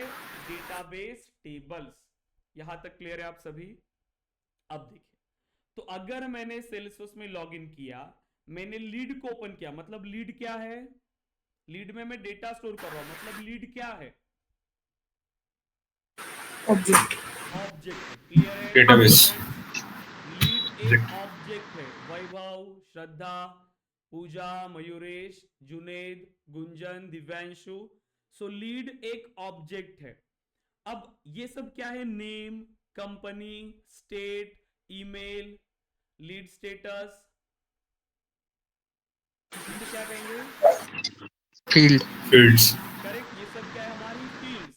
जब आप न्यू बटन पे क्लिक करेंगे तो हर फील्ड में जब आप डेटा एंटर करते हो, सो मैंने फर्स्ट नेम में डेटा एंटर किया, last name, company, phone, mobile, तो जब आप फील्ड के अंदर डेटा एंटर कर रहे हो और जैसे सेव पे क्लिक करेंगे तो क्या बनेगा? Report record. Record. क्या है हमारे पास? ये सभी जो प्रेजेंट है ये रिकॉर्ड से उस ऑब्जेक्ट के। क्लियर है यहां तक अभी आप? So object, field and records, simple. Yes guys, Yes. Clear है? यस सर सो मैंने आपको एक चीज बताया था कि सेल्सफोर्स एक ऐसा एप्लीकेशन है कि जो कॉमन नीड थी बिजनेस की, वो सेल्सफोर्स ने ऑलरेडी इंप्लीमेंट करके रखा है। तो जैसे मुझे बताइए, सेल्स है, ये हर बिजनेस में कॉमन है, मार्केटिंग कॉमन है हर बिजनेस में, देन जैसे सपोर्ट कॉमन है। अब चाहे कोई भी बिजनेस हो, बिजनेस टर्म में जो भी इंक्वायरीज आ रही है उसको हम लीड ही कहने वाले हैं। आप मार्केटिंग के लिए कैंपेन्स ही रन करने वाले हो, सपोर्ट में आपके पास केसेस ही आने वाले हैं। तो इसकी जरूरत तो हमें पड़ने ही वाली है डेटा को स्टोर करने के लिए। इसीलिए सेल्सफोर्स ने क्या किया, जो कॉमन रिक्वायरमेंट है वो ऑलरेडी बना के रख दिया। उसको पता है कि आपको लीड यूज करना ही है, तो लीड ऑब्जेक्ट भी बना के रख दिया, कैंपेन ऑब्जेक्ट भी बना के रख दिया, केसेस भी बना दिया। ऐसे मल्टीपल ऑब्जेक्ट्स सेल्सफोर्स में ऑलरेडी अवेलेबल है, जो बिजनेस की कॉमन नीड थी। ठीक है, जो हर बिजनेस में कॉमन है वो ऑलरेडी बनाया गया। बट अब आप किसके लिए एप्लीकेशन बना रहे हो, एडटेक के लिए, कभी आप हेल्थ केयर के लिए बनाओगे, कभी किसी प्रोडक्ट के लिए, किसी बिजनेसेस के लिए, डिफरेंट डिफरेंट। बट सभी के लिए सेल्सफोर्स ने बना के रखा है क्या, नहीं। अब ये आपको इंप्लीमेंट करना है इस क्लाइंट की रिक्वायरमेंट के लिए, राइट। जो कॉमन था वो उन्होंने प्रोवाइड किया, बट अभी जो रिक्वायरमेंट है वो आपको इंप्लीमेंट करना है। जैसे इन्होंने रिक्वायरमेंट बताया कि स्टूडेंट का डेटा चाहिए, टीचर्स का डेटा चाहिए, कोर्सेज का डेटा चाहिए, सब कुछ। तो अब ये हमारी रिस्पॉन्सिबिलिटी है, राइट। तो अब हम स्टूडेंट का डेटा स्टोर करना चाहते हैं यहाँ पे, तो ये ऑब्जेक्ट सेल्सफोर्स के पास है क्या, नहीं है, तो हमें ये क्रिएट करना पड़ेगा, राइट। सो हमें सेल्सफोर्स में स्टूडेंट ऑब्जेक्ट बनाना पड़ेगा, राइट। अब बताओ, सो ऑब्जेक्ट का मीनिंग क्लियर है क्या आपको, ऑब्जेक्ट का मीनिंग क्लियर है। Object are the database tables where we store the data. एक डेटाबेस टेबल्स की तरह ही है जहां पे हम डेटा को स्टोर करने वाले हैं, राइट। जैसे कि एम्प्लॉयज का डेटा, देन स्टूडेंट्स का डेटा, लीड का डेटा, मार्केटिंग का डेटा, सब कुछ। बट हमने ये भी समझा कि कुछ ऑब्जेक्ट सेल्सफोर्स में ऑलरेडी अवेलेबल है, कुछ ऑब्जेक्ट्स हम क्रिएट करने वाले हैं। तो सेल्सफोर्स में ऐसे दो कैटेगरीज है, जिसको हम कहते हैं पहला स्टैंडर्ड ऑब्जेक्ट, पहला है स्टैंडर्ड ऑब्जेक्ट और दूसरा है custom object. Standard object means जो सेल्सफोर्स में ऑलरेडी बने हुए हैं। जैसे आपने अकाउंट बनाया, ठीक है, सिर्फ अकाउंट क्रिएट किया, कुछ इंप्लीमेंटेशन किया था क्या आपने उसमें, नहीं, बट ऑलरेडी कुछ ऑब्जेक्ट मिले, लीड, अकाउंट, केसेस, ऐसे मल्टीपल ऑब्जेक्ट, इन्हें हम कहते हैं standard objects. The objects provided by Salesforce, जो ऑब्जेक्ट्स हमें सेल्सफोर्स ने प्रोवाइड किए उसे हम कहते हैं स्टैंडर्ड ऑब्जेक्ट। बट अब जो आप क्रिएट करने वाले हो, जो डेवलपर ऑब्जेक्ट बनाता है अभी क्लाइंट की रिक्वायरमेंट के हिसाब से, एज पर दी बिजनेस नीड, जो ऑब्जेक्ट आप बनाएंगे उन ऑब्जेक्ट को हम कहेंगे कस्टम ऑब्जेक्ट। मतलब हमें क्या करने हैं, अभी कस्टम ऑब्जेक्ट्स को बनाने हैं। और जो स्टैंडर्ड ऑब्जेक्ट है उनको हम एज इट इज यूज कर सकते हैं, इसमें चाहे तो हम चेंजेस कर सकते हैं, ऑटोमेशन कर सकते हैं, कुछ भी, राइट। तो इनका यूज कर सकते हैं, और जो नहीं है वो हम बनाएंगे। जिसको बना रहे हैं उसे हम क्या कहेंगे, कस्टम ऑब्जेक्ट। क्लियर है यहां तक अभी। तो हमें क्या क्रिएट करना है, एक कस्टम ऑब्जेक्ट बनाना है। क्लियर है, ओके। सभी स्टूडेंट्स अभी ध्यान दीजिए कि हमें सेल्सफोर्स में एक कस्टम ऑब्जेक्ट बनाना है। कैसे बनाएंगे, सिंपल स्टेप्स है, ठीक है। सेल्सफोर्स में सभी ने लॉगिन कर लिया। अब एक यूआई का मैं थोड़ा बहुत आपको एक आइडिया दे देता हूं। ये जो है ये होता है हमारा ऐप लॉन्चर, ठीक है, ये होता है ऐप लॉन्चर। मतलब आपके डेटा से रिलेटेड, ठीक है, जो भी है कि जितना आपने डेटा बनाया होगा वो सभी यहां पे आपको मिलेगा। जैसे लीड ऑब्जेक्ट चाहिए तो लीड को सर्च करो, लीड ऑब्जेक्ट। मतलब इसमें क्या होता है, इस ऐप लॉन्चर में आपके पास जितने ऑब्जेक्ट्स होंगे या जितने टैब्स आपने बनाए हैं वो सभी टैब्स और आपके एप्स होते हैं, ठीक है। अब ऐप का मीनिंग क्या होता है पता चलेगा। जैसे सेल्स एक ऐप है, sales app, marketing app, support app, ऐसे। जैसे आपने सेल्स ऐप को ओपन किया, इस ऐप के अंदर होते हैं हमारे पास मल्टीपल टैब्स। तो ये सभी क्या, ये टैब्स है। एक ऐप के अंदर हमारे पास टैब्स होते हैं, इसका सेपरेट डिस्कशन है आगे, मैं जस्ट एक ओवरव्यू दे रहा हूं कि ऐप लॉन्चर से सेल्स ऐप को ओपन किया, सेल्स ऐप में जितने भी टैब्स थे वो मुझे मिल रही है, ठीक है। तो मैं उन ऑब्जेक्ट्स को अब एक्सेस कर सकता हूं। लीड को क्लिक करेंगे तो लीड का डेटा मिलेगा, अकाउंट पे क्लिक करेंगे अकाउंट का डेटा मिलेगा। अब ऐसे ही हमें अनदर ऑब्जेक्ट्स भी बनाने हैं, ठीक है। अब देखो, कोई भी नई चीजें आपको इंप्लीमेंट करना है, कोई भी सेटअप का पार्ट, तो एक गियर आइकन दिख रहा है हमें, ठीक है, गियर आइकन क्लिक करेंगे इस पे, सेटअप पे, और इस सेटअप पे क्लिक कर दीजिए। सेटअप पेज पे आ जाएंगे हम लोग। अब इस सेटअप पेज से यहां पर देखो क्विक फाइंड का ऑप्शन है, तो यहां से आप मल्टीपल सेटिंग्स को सर्च करने वाले हो, जो भी आपको चाहिए वो यहां से आप सर्च करेंगे। ठीक है, आगे जाके हम इसको इंप्लीमेंट करेंगे, काफी सारी सेटिंग्स है जो हमें यहां से करनी है। अभी फिलहाल हमारी रिक्वायरमेंट क्या है, हमें बनाना है ऑब्जेक्ट। ठीक है, तो इस होम के साइड में ही अगर आप देखो तो यहां पर एक ऑप्शन मिल रहा है आपको, ऑब्जेक्ट मैनेजर। तो जब आप इस ऑब्जेक्ट मैनेजर को ओपन करते हैं तो इस ऑब्जेक्ट मैनेजर में आपको सभी ऑब्जेक्ट्स की डिटेल मिलती है कि आपके ऑब्जेक्ट में, आपके ऑर्ग के अंदर जितने भी ऑब्जेक्ट्स बने हैं उन सभी ऑब्जेक्ट की लिस्ट ये आपको शो कर रहा है। अभी हमने कोई ऑब्जेक्ट बनाया क्या सेल्सफोर्स में? अभी तक बनाया क्या एक भी ऑब्जेक्ट? नहीं बनाया, नहीं। राइट। अब आपको कोई ऑब्जेक्ट इसमें क्रिएट करना है। ठीक है, आप चाहते हो कि आप कोई ऑब्जेक्ट यहां पर क्रिएट करें, तो देखो जो ऑलरेडी है सभी का टाइप क्या बता रहा है आपको, स्टैंडर्ड ऑब्जेक्ट, क्योंकि हमने क्या कहा, जो ऑब्जेक्ट सेल्सफोर्स आपको प्रोवाइड कर रहा है उस ऑब्जेक्ट को हम कहते हैं स्टैंडर्ड ऑब्जेक्ट। तो ये सभी क्या है, हमारे स्टैंडर्ड ऑब्जेक्ट्स है। ओके, तो इस तरीके से हम इंप्लीमेंट करेंगे। मैं अपने ऑर्ग को अभी ओपन करता हूं। सो मैंने आपके बैच के लिए जो ऑर्ग बनाया अभी मैं उसे ओपन कर लेता हूं। ओके, सभी ने बना लिया है गाइस? यस, ऑर्ग सभी को प्रैक्टिस करना है अच्छे से। सो हमने कल क्या नाम दिया था इसको, कौन सा यूजर नेम हमने दिया था, मैं चेक कर लेता हूँ जीमेल पे। ठीक है,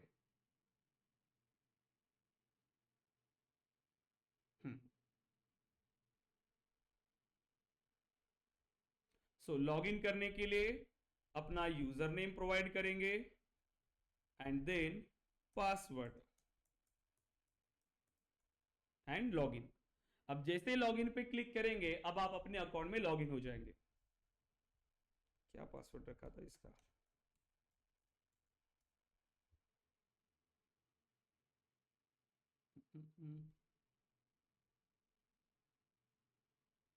कल हमने इसका पासवर्ड जनरेट किया था ना उस अकाउंट से।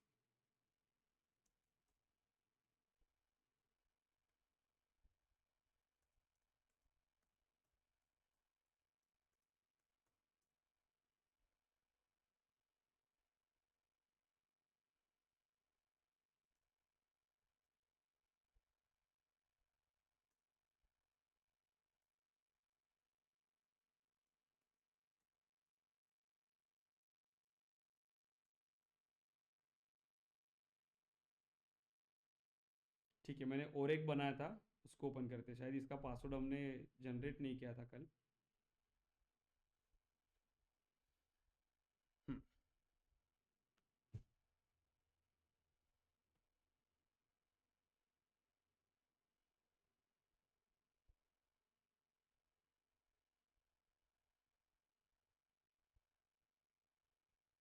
So login.salesforce.com, then अपना user name and password and login. अब देखिए, अभी हमें यहाँ पर एक सेल्सफोर्स के लिए ऑब्जेक्ट बनाना है अपनी बिजनेस रिक्वायरमेंट के लिए, राइट। सो देखिए, अब हमने लॉगिन कर लिया अपने सेल्सफोर्स एनवायरनमेंट में। सो अब यहाँ पे आपको जो भी नई चीजें चाहिए, तो कहां पे जाएंगे, सबसे पहले सेटअप। सेटअप पे आने के बाद ऑब्जेक्ट मैनेजर, क्योंकि जितने ऑब्जेक्ट्स आपके पास है वो कहां दिखेंगे, ऑब्जेक्ट मैनेजर में। अब इसमें जितने भी ऑब्जेक्ट्स है ये सभी स्टैंडर्ड ऑब्जेक्ट है, क्योंकि अभी तक हमने इसमें कुछ भी इंप्लीमेंटेशन नहीं किया है, तो ये सभी हमारे स्टैंडर्ड ऑब्जेक्ट्स है, राइट। अब हमें कस्टम ऑब्जेक्ट क्रिएट करना है इसमें, तो आप देखेंगे तो यहां आपको एक बटन मिल रही है क्रिएट का, क्रिएट मिल रहा है option custom object. Yes, click करेंगे इस पे। अब ये बता रहा है कि आपको जो ऑब्जेक्ट चाहिए आप इसका नाम वगैरह यहाँ पे दे दो। सो हम चाहते हैं यहाँ पर कि हम एक पहला ऑब्जेक्ट बनाते हैं स्टूडेंट, तो स्टूडेंट को मैं लेबल दे रहा हूं, देखो स्टूडेंट।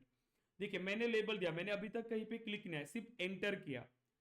ये लेबल है, एक प्लूरल लेबल और ऑब्जेक्ट नेम, ये तीन चीजें समझनी है हमें, तीनों रिक्वायर्ड है, label, plural label, object name. अब जैसे मैंने लेबल एंटर किया, मैं कहीं पर अगर क्लिक करूंगा अभी तो सेम लेबल मेरा ऑब्जेक्ट नेम पे भी डिस्प्ले करेगा। देखिए क्लिक किया तो जो लेबल मैंने दिया वही लेबल मुझे ऑब्जेक्ट नेम में भी आ गया। क्योंकि क्या होता है कि बैकएंड में इस ऑब्जेक्ट को रेफर करने के लिए आपको ऑब्जेक्ट नेम यूज करना होता है, राइट। ये उसका एपीआई नेम बन जाता है, ठीक है, एक यूनिक वैल्यू। लेबल मतलब सिर्फ आपके यूआई पार्ट के लिए, ठीक है। सो ध्यान में रखना, जैसे एग्जांपल दिया इन्होंने अकाउंट, तो यहां पर भी उसका ऑब्जेक्ट नेम क्या बना, अकाउंट। प्लूरल लेबल, क्योंकि एक ऑब्जेक्ट में आप मल्टीपल रिकॉर्ड्स को स्टोर करने वाले हो, राइट, मतलब स्टूडेंट्स को स्टोर करने वाले हो, तो प्लूरल लेबल क्या आएगा स्टूडेंट का, students. Starts with vowel sound, no. Then description चाहो तो ऐड कर सकते हो इस ऑब्जेक्ट से रिलेटेड, ठीक है। अब ये एक देखिए कि यहां पर एक रिकॉर्ड नेम की फील्ड है, स्टूडेंट नेम। तो हमें पता है कि ऑब्जेक्ट बना रहे हो तो उसमें फील्ड मैंडेटरी है, क्योंकि बिना फील्ड के उस ऑब्जेक्ट का क्या काम, क्योंकि ऑब्जेक्ट हम क्रिएट कर रहे हैं डेटा को स्टोर करने के लिए। और डेटा कैसे बनेगा, जब आपके ऑब्जेक्ट में कोई फील्ड्स होंगे। तो बाय डिफॉल्ट आपको एक फील्ड यहां पर मिल रही है, जैसे अकाउंट ऑब्जेक्ट अगर है तो एक फील्ड जनरेट हुई अकाउंट नेम से, ये भी लेबल है, ये भी क्या है, इस फील्ड का लेबल। और ये मैंडेटरी है, मतलब इतना तो क्लियर है कि ये फील्ड क्रिएट करना ही है आपको, इसको स्किप करने का ऑप्शन नहीं है। फील्ड्स में हम डेटा एंटर करते हैं, यस, फील्ड में हम डेटा एंटर करने वाले, किस टाइप का डेटा एंटर करने वाले हैं वो होता है आपका डेटा टाइप। जिस टाइप का आप डेटा एंटर करोगे वो हमारा डेटा टाइप है। अगर मैंने बनाया स्टूडेंट नेम तो ये टेक्स्ट आप यूज करोगे, राइट, टेक्स्ट टाइप का डेटा। बट सिर्फ स्टूडेंट नेम से तो पॉसिबल नहीं होगा कि एक ही फील्ड में हम ऐसे दो वैल्यूज तो नहीं देने वाले, क्योंकि हम क्या चाहते हैं कि स्टूडेंट नेम कैसे रहेगा, फर्स्ट नेम और लास्ट नेम से। तो मैं इसका लेबल चेंज कर सकता हूं, ठीक है। आपको क्या चाहिए, फर्स्ट नेम, ओके देन, तो मैंने इसको नाम दिया फर्स्ट नेम, स्टूडेंट का फर्स्ट नेम, राइट। सो लेबल आप अपने मन से चेंज कर सकते हो। ये जो डेटा टाइप है ना, इसमें दो डेटा टाइप्स अवेलेबल होते हैं, एक है टेक्स्ट और एक है ऑटो नंबर। अभी हमने टेक्स्ट को समझा, मैं आपको ऑटो नंबर भी कब यूज करना है उसके बारे में भी बताऊंगा, ठीक है, क्योंकि ये सभी फील्ड्स हमें आगे जाके कल का जो कंप्लीट सेशन होगा वो इसी फील्ड्स के ऊपर रहेगा हमारा, ठीक है। सभी ऑप्शनल फीचर्स को कर लेते हैं अलाउ, क्योंकि फ्यूचर में हम इन सभी फीचर्स को यूज करने वाले हैं इस ऑब्जेक्ट पे, ठीक है। Deployment status deployed, allow search, so search के लिए इसको अलाउ करते हैं। ऐड नोट्स एंड अटैचमेंट, अगर इस रिकॉर्ड के लिए अगर आप कोई अटैचमेंट ऐड करना चाहते हो तो वो आप ऐड कर सकते हो। तो हर रिकॉर्ड के रिलेटेड लिस्ट में आपको नोट्स एंड अटैचमेंट को अटैच करने के लिए एक ऑप्शन मिलेगा, यूज करना है तो चेक कर लीजिए। देन लास्ट ऑप्शन ये इंपॉर्टेंट है, launch a new custom tab wizard after saving this custom object. जब आप ऑब्जेक्ट बनाते हो तो उसका टैब क्रिएट करना जरूरी है। ये जो है ना, जो आपने ऑब्जेक्ट अभी देखे, जैसे मैंने सेल्स को ओपन किया, सेल्स, ठीक है, सेल्स को ओपन करने के बाद जो आपको यहां पर मिल रहे हैं लीड, अकाउंट्स, ये टैब्स है, और इसी टैब्स के थ्रू ही आप उस डेटा को एक्सेस कर रहे हो। इसीलिए टैब जरूरी है उस ऑब्जेक्ट के डेटा को एक्सेस करने के लिए। तो यस, हमें भी टैब बनाना पड़ेगा ऑब्जेक्ट का। तो जब आप ऑब्जेक्ट बना रहे हो उसी टाइम हमें ये ऑप्शन दे रहा है कि जैसे सेव बटन पे क्लिक करेंगे तो आपके पास टैब क्रिएट करने का विजार्ड ओपन हो जाएगा। सेव कर लेते हैं इसे एंड देखिए, सो टैब स्टाइल, कोई भी एक टैब स्टाइल आप दे सकते हो उस ऑब्जेक्ट के लिए। सो मैंने टैब स्टाइल दिया, कोई भी आप दे दो, ठीक है, एंड सेव। अब बाकी स्टेप्स फिलहाल एज इट इज कर लीजिए, क्योंकि ये प्रोफाइल क्या होती है, ये ऐप क्या होते हैं, मैं आपको बताऊंगा, ठीक है। सो जैसे ही आपने सेव बटन पे क्लिक किया, अब आपका ऑब्जेक्ट रेडी है।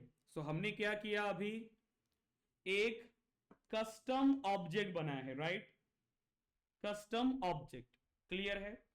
ऑब्जेक्ट बनाने के लिए हमने क्या चीजें प्रोवाइड किया, लेबल, प्लूरल लेबल, एंड जो ऑब्जेक्ट नेम था उसको हम कहते हैं एपीआई नेम। अब नोटिस करना इसमें कुछ चीजें, ठीक है। एपीआई नेम क्या आ रहा है गाइस, जो ऑब्जेक्ट नेम था ना, जो ऑटोमेटिकली पॉपुलेट हुआ था, वो ही ये है ये। बट इसमें अभी नाम क्या आ रहा है, मैंने तो दिया था स्टूडेंट, और जब हमने रिकॉर्ड क्रिएट करने के लिए जा रहे थे मतलब ऑब्जेक्ट, तो वहां पे भी स्टूडेंट आया था, लेकिन सेव होने के बाद क्या आया इसके सामने, ___c। क्यों? क्योंकि ये एक कस्टम ऑब्जेक्ट है और जितने भी कस्टम ऑब्जेक्ट्स आप बनाने वाले हैं उन सभी कस्टम ऑब्जेक्ट पे आपको मिलेगा __c और इसी से आप ये आइडेंटिफाई कर सकते हो कि ये स्टैंडर्ड ऑब्जेक्ट है या कस्टम ऑब्जेक्ट। बट लेबल जो दिया आपने लेबल वही रहेगा स्टूडेंट, क्योंकि ये यूआई पे यूज होता है। लेकिन बैकएंड में आपको क्वेरी में यूज कर रहे हो या अपेक्स में यूज कर रहे हो तो आप इस एपीआई नेम को यूज करते हो। ठीक है, सो जितने भी कस्टम ऑब्जेक्ट्स बनाएंगे हर कस्टम ऑब्जेक्ट पे आपको __c मिलने वाला है। क्लियर है यहां तक आप सभी? ओके, ऑब्जेक्ट बनाया, उसका टैब भी हमने बना लिया, तो अब उसको एक्सेस कैसे करें? तो टैब बनाने के बाद कहां पे जाएगा? इस ऐप लॉन्चर में। एक बार पेज को रिफ्रेश कर लो।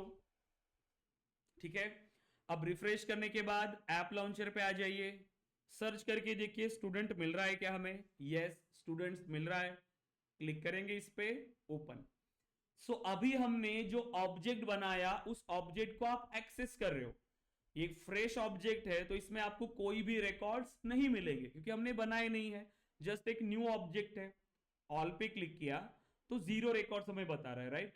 अब आप चाहते हो कि आप इसमें रिकॉर्ड बनाओ, बट आपने जो ऑब्जेक्ट बनाया उसमें आपने कोई भी फील्ड नहीं बनाई, बट कुछ फील्ड्स बाय डिफॉल्ट क्रिएट हो जाती है। जैसे रिकॉर्ड क्रिएट करते टाइम, ऑब्जेक्ट क्रिएट करते टाइम आपने एक फील्ड बनाया फर्स्ट नेम, राइट? वो मैंडेटरी थी फील्ड, तो जब न्यू पे क्लिक करेंगे तो वो एक फील्ड मिलेगी आपको जहां से आप डेटा एंटर करोगे, फर्स्ट नेम। सो मैं यहां पर क्रिएट कर रहा हूं अनिकेत। ठीक है, मैं अपने नाम से एक रिकॉर्ड यहां पर बना रहा हूं और मैंने कहा सेव। सो मेरा एक रिकॉर्ड बन गया। फील्ड कितनी भी हो, एक फील्ड के थ्रू भी रिकॉर्ड बनेगा, इसे भी हम रिकॉर्ड ही कहेंगे। बट जैसे ही मैंने रिकॉर्ड को सेव किया, कितनी फील्ड्स दिख रही है गाइस आपको? इसमें कितनी फील्ड्स दिख रही है? 4. 4, करेक्ट। 4 और अगर आप ध्यान दे, हमने एक भी नहीं बनाई। जो ऑब्जेक्ट क्रिएट करते थे वहां पे भी वो ऑटोमेटिकली क्रिएट हो रही थी, हमने सिर्फ उसका लेबल चेंज किया, हमने उसमें कोई चेंज नहीं किया, सिर्फ लेबल। मतलब जब आप ऑब्जेक्ट बनाते हो, कस्टम ऑब्जेक्ट, मतलब बाय डिफॉल्ट कुछ फील्ड्स उस पे बनेंगी। और अगेन क्योंकि ऑब्जेक्ट के लिए फील्ड्स मैंडेटरी है, क्योंकि फील्ड्स के बिना आप रिकॉर्ड कैसे बनाओगे? तो जब भी आप कोई ऑब्जेक्ट बनाएंगे उस ऑब्जेक्ट में हमें फील्ड्स चाहिए ही है रिकॉर्ड्स को स्टोर करने के लिए। लेकिन जब भी ऑब्जेक्ट बनाएंगे बाय डिफॉल्ट आपको कुछ फील्ड्स मिलेंगी जिनको हम कहेंगे अगेन स्टैंडर्ड फील्ड्स। तो जितनी फील्ड्स आपको बाय डिफॉल्ट मिल रही है वो स्टैंडर्ड फील्ड्स है, बट हम कल बनाएंगे यहां पर कस्टम फील्ड्स। क्योंकि सिर्फ फर्स्ट नेम से काम चलेगा क्या हमारा? सिर्फ फर्स्ट नेम का रिकॉर्ड स्टोर करेंगे क्या? नहीं, मुझे स्टूडेंट का फर्स्ट नेम चाहिए, ठीक है, लास्ट नेम, जितनी इंफॉर्मेशन आपको चाहिए स्टूडेंट की वो सभी हमें बनानी है। Phone number, right, email address, ऐसे मल्टीपल डेटा हमें चाहिए स्टूडेंट का, राइट? ऐसे मल्टीपल फील्ड्स हम क्रिएट करने वाले। बट जो स्टैंडर्ड फील्ड्स है वो भी क्रिएट होती है। तो 4 स्टैंडर्ड फील्ड हमें मिली। पहली मिलती है name, created by, last modified by, so last modified by and owner.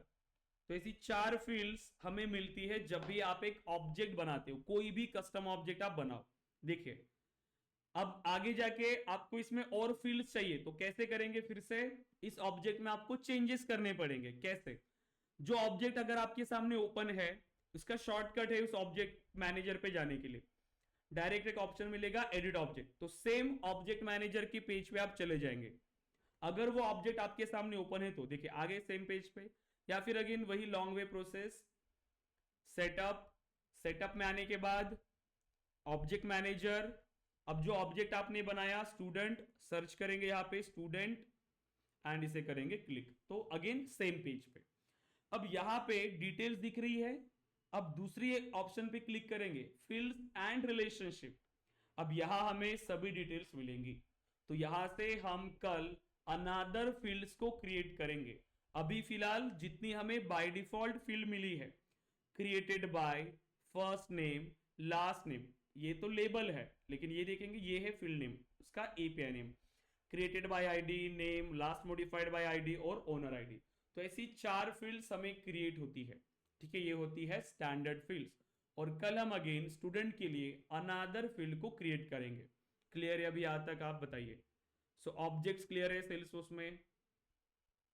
Create कर पाएंगे क्या गाइस? दिव्यांशु ऑब्जेक्ट क्रिएट कर पाएंगे? Yes. Yes sir. Gunjan clear हो आप? जितना भी अभी तक हमने डिस्कस किया है क्लियर है?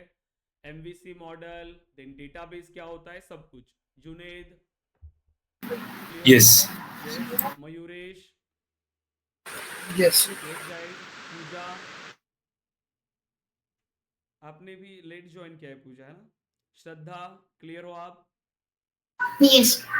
वैभव यस सर। ओके। तो देखिए आज के सेशन में हमने क्या क्या चीजें डिस्कस किया, एक बार इसे रिवाइज कर लेते। देखो ठीक है, स्टार्टिंग से ही करते हैं।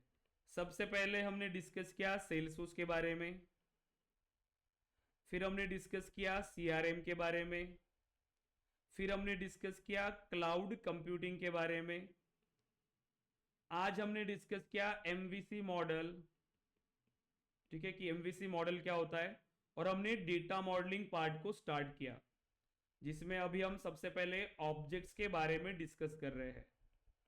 ठीक है, ऑब्जेक्ट कि ऑब्जेक्ट क्या है, कितने टाइप के ऑब्जेक्ट होते हैं सेल्सफोर्स में? 3 नहीं, 2 टाइप के standard standard object and custom. Custom object. ठीक है, अब जो 3 ऑब्जेक्ट बोल रहे हो वो भी आंसर सही हो सकता है आपका। इसमें कुछ सिस्टम ऑब्जेक्ट होते हैं, ठीक है, लेकिन वो अगेन स्टैंडर्ड ऑब्जेक्ट की ही कैटेगरीज में है, क्योंकि वो ऑलरेडी बने हुए हैं वो भी। तो सिंपल है, सिर्फ 2 टाइप के ऑब्जेक्ट्स है, standard object, custom object. Standard means जो ऑलरेडी प्रेजेंट है, कस्टम ऑब्जेक्ट मींस जो हमने बनाए हैं, simple. So standard objects, the objects provided by Salesforce are called standard objects. Custom object means the object created by developers as per the business need is called a custom object. अब इन सभी का theory part आपको read करना है, क्योंकि काफी सारे interview questions आपके बने हैं और कल मैं आपको इनके बारे में क्वेश्चन पूछूंगा अगेन। ठीक है, सो ऑब्जेक्ट के बारे में अच्छे से पढ़ के आएंगे, डेटाबेस क्या होता है उसके बारे में पढ़ के आओ अच्छे से, राइट। नोट्स में ये सब कुछ दिया हुआ है आपको, राइट। जिनका भी एडमिशन हुआ है उनको मिल जाएगा, ओके। जिनका एडमिशन पेंडिंग है आप अपनी एडमिशन प्रोसेस कंप्लीट कर लेंगे, क्योंकि अभी हमारे तीनों सेशंस कंप्लीट हो चुके हैं, फर्स्ट, सेकंड एंड थर्ड। सो कल का जो सेशन रहेगा तो उसमें आपको एडमिशन प्रोसेस कंप्लीट कर लेना है, मतलब आज आप एडमिशन प्रोसेस कंप्लीट कर लेंगे और कल से आपको ज्वाइन करना है। ठीक है, गैप नहीं रहेगा इसमें, कल से ये कंटिन्यू है, राइट। क्योंकि मैंने पहले ही कहा कि आप फर्स्ट डे से ही as a Salesforce developer work कर रहे हो, तो जितना भी हम प्रैक्टिस कर रहे हैं डेली, आपका काम है कि आप सेम डे उसे कंप्लीट करो। नेक्स्ट डे सेशन से पहले जो भी प्रीवियस आपके जो भी टॉपिक्स हुए हैं या जो भी हमने प्रैक्टिकल इंप्लीमेंटेशन किया है वो सेम आपको अपने ऑर्ग में इंप्लीमेंट करना है। ठीक है, यही आपका काम है, ठीक है, आने वाले 4 या 5 महीने के लिए, राइट। तो इतना आप इंप्लीमेंट करो। एडमिशन प्रोसेस पता है क्या? मैं एक बार बता देता हूँ गाइस। जैसे मैंने आपको बताया कि 20,000 फीस है, ड्यूरेशन है 5 मंथ्स, ओके। तो एक वन टाइम में पे करने की आपको जरूरत नहीं है, आप 5,000 इंटू 4 मंथ्स, तो 4 मंथ्स में आप ऐसे फीस पे कर सकते हो, ठीक है, ताकि आपको भी इजीली आप इसको पे कर पाओगे, राइट। तो ये आपके लिए ऑप्शन है, राइट। और कल से ही ये हमारी बैच कंटिन्यू हो रही है, तो आपको ज्वाइन करना है। तो आप सिंपल है, आप जो एडमिशन प्रोसेस कंप्लीट करेंगे, ये नंबर है,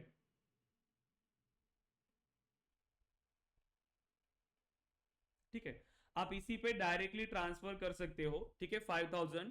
फिर आपका ईमेल एड्रेस और उसका स्क्रीनशॉट आप ग्रुप पे नहीं, पर्सनली शेयर करना टीम को, जहां से आपको मैसेजेस आ रहे हैं, या इस नंबर पे भी कर सकते हो, ठीक है, ये मेरा ही नंबर है, तो इस पे करेंगे तो आप मुझसे कांटेक्ट भी कर सकते हो, और इसी पे करके उसका स्क्रीनशॉट आप शेयर कर देना, ठीक है। तो आज इवनिंग तक सभी स्टूडेंट्स एडमिशन प्रोसेस कंप्लीट कर लीजिए, एक्सेस ले लीजिए, तो आपको नोट्स एंड रिकॉर्डेड सेशन का एक्सेस आप मिल जाएगा, और कल से हम इसे स्टार्ट करेंगे जो न्यू टॉपिक से। अगेन कल हम फील्ड्स बनाने वाले हैं, ठीक है, तो टाइम वेस्ट मत करिए। जिनको भी ज्वाइन करना है, जिन्होंने भी डिसाइड किया है कि आपको सेल्सफोर्स में करियर करना है, सो आप ज्वाइन कर सकते हो। आप सभी को भी पता है हमने 3 दिन ज्वाइन किया, ठीक है।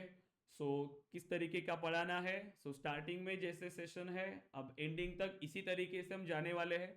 काफ़ी इंटरेस्टिंग सेशंस होने वाले हैं आगे के, ठीक है। बस आपको डेली ज्वाइन करना है और अच्छे से मेहनत करना है guys, ठीक है। और मैं पूरी जर्नी में आपके साथ रहूंगा, क्योंकि जब तक आपका प्लेसमेंट नहीं होता तब तक हमारे क्लासेस होते हैं, ये अनलिमिटेड ट्रेनिंग है और अनलिमिटेड मॉक इंटरव्यूज। तो यही से आपको सब कुछ प्रिपेयर करके जाना है।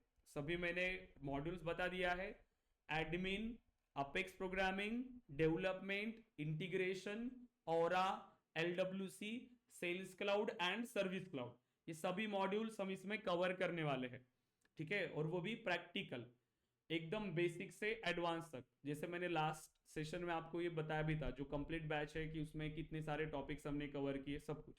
बस अच्छे से प्रैक्टिस करना है गाइज आपको, और अपने स्किल्स को इम्प्रूव करना है, ठीक है। तो जो भी डिसीजन ले रहे हो तो जल्दी आप अपनी एडमिशन प्रोसेस कंप्लीट करिएगा, और कल हम इसे स्टार्ट करते हैं।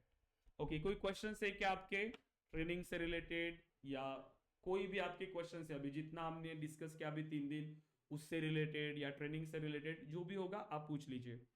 यस गाइस, दिव्यांशु, गुंजन, दिव्यांशु आपका हो चुका है, ठीक है। गुंजन, सर इसका Junaid, Mayuresh, Pooja, Shraddha, Vaibhav, yes guys. Sir इसका जॉब रोल कैसा रहेगा, मतलब जॉब रोल डेजिग्नेशन डेजिग्नेशन कैसा रहता है इसका जॉब सेल्स फोर्स जॉब का डेवलपर। जैसे अभी सॉफ्टवेयर में SD1 SD2 रहता है, अरे तो इसमें इसमें देखो, कैसा रहेगा? वो जॉब रोल है ना, तो उसका क्या रोल है, ये सिर्फ रोल है बस, इसका दूसरा कोई रोल नहीं है। इसका काम है कि आपको बस एक डेजिग्नेशन प्रोवाइड करना। इस पे डिपेंड नहीं करता है कि आप क्या काम कर रहे हो, इस जॉब रोल पे डिपेंड नहीं कर रहा है। डेवलपर्स के लिए जो सेल्सफोर्स डेवलपर या सॉफ्टवेयर डेवलपर है, सॉफ्टवेयर डेवलपर, अब ये मेन कैटेगरी है आपकी, ये मेन कैटेगरी है। इसके अंदर अब कितने सारे रोल हो सकते हैं, वो नाम तो कुछ भी दे सकते हैं, राइट। अब अगर सेल्स फोर्स पे है तो हो सकता है कि वो डायरेक्टली आपको सेल्स फोर्स डेवलपर का रोल दे। कुछ कंपनीज में आपको सेल्स फोर्स डेवलपर का रोल नहीं मिलेगा, आपको मिलेगा सॉफ्टवेयर डेवलपर का role. Junior software developer, senior software developer, technology वो जानबूझ के मेंशन नहीं करते कोई कंपनी में आपके रोल पे, क्यों? ताकि जब आप स्विच कर रहे हो किसी टेक्नोलॉजी को तो वो दिखाए ना कि आपने पहले किस टेक्नोलॉजी पे काम किया। तो कुछ कंपनीज में आपको ऐसे भी रोल मिलेंगे, भले ही आप सेल्स फोर्स पे काम कर रहे हो। पहला रोल मिलेगा अगर आप ऐसे ज्वाइन कर रहे हो, सो ट्रेनी इंजीनियर, राइट, या ग्रेजुएट ट्रेनी, राइट। तो ऐसे मल्टीपल जॉब रोल है। उसके बाद जूनियर सॉफ्टवेयर इंजीनियर या junior developer, then senior level पे, करेक्ट। जैसे सेल्स फोर्स डेवलपर, ठीक है, सेल्स फोर्स स्पेशलिस्ट, किसी में ऐसे भी रोल होते हैं, सेल्स फोर्स टेक्निकल स्पेशलिस्ट। ये जॉब रोल है, काम तो एक ही करना है ना इसमें। इस जॉब रोल का क्या है, जॉब रोल तो हम कुछ भी दे सकते हैं। बिजनेस डेवलपमेंट एग्जीक्यूटिव, पता है क्या क्या काम है इसमें? सेल्स।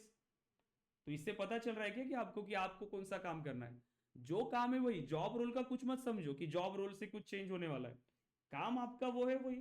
और अगर आपने सेल्सफोर्स डेवलपर के लिए अप्लाई किया, और जॉब रोल चाहे भले ही वो सेल्सफोर्स डेवलपर दे रहे हो, लेकिन अगर काम आपको सेल्सफोर्स डेवलपर का नहीं दे रहे, वो दिक्कत है, ठीक है।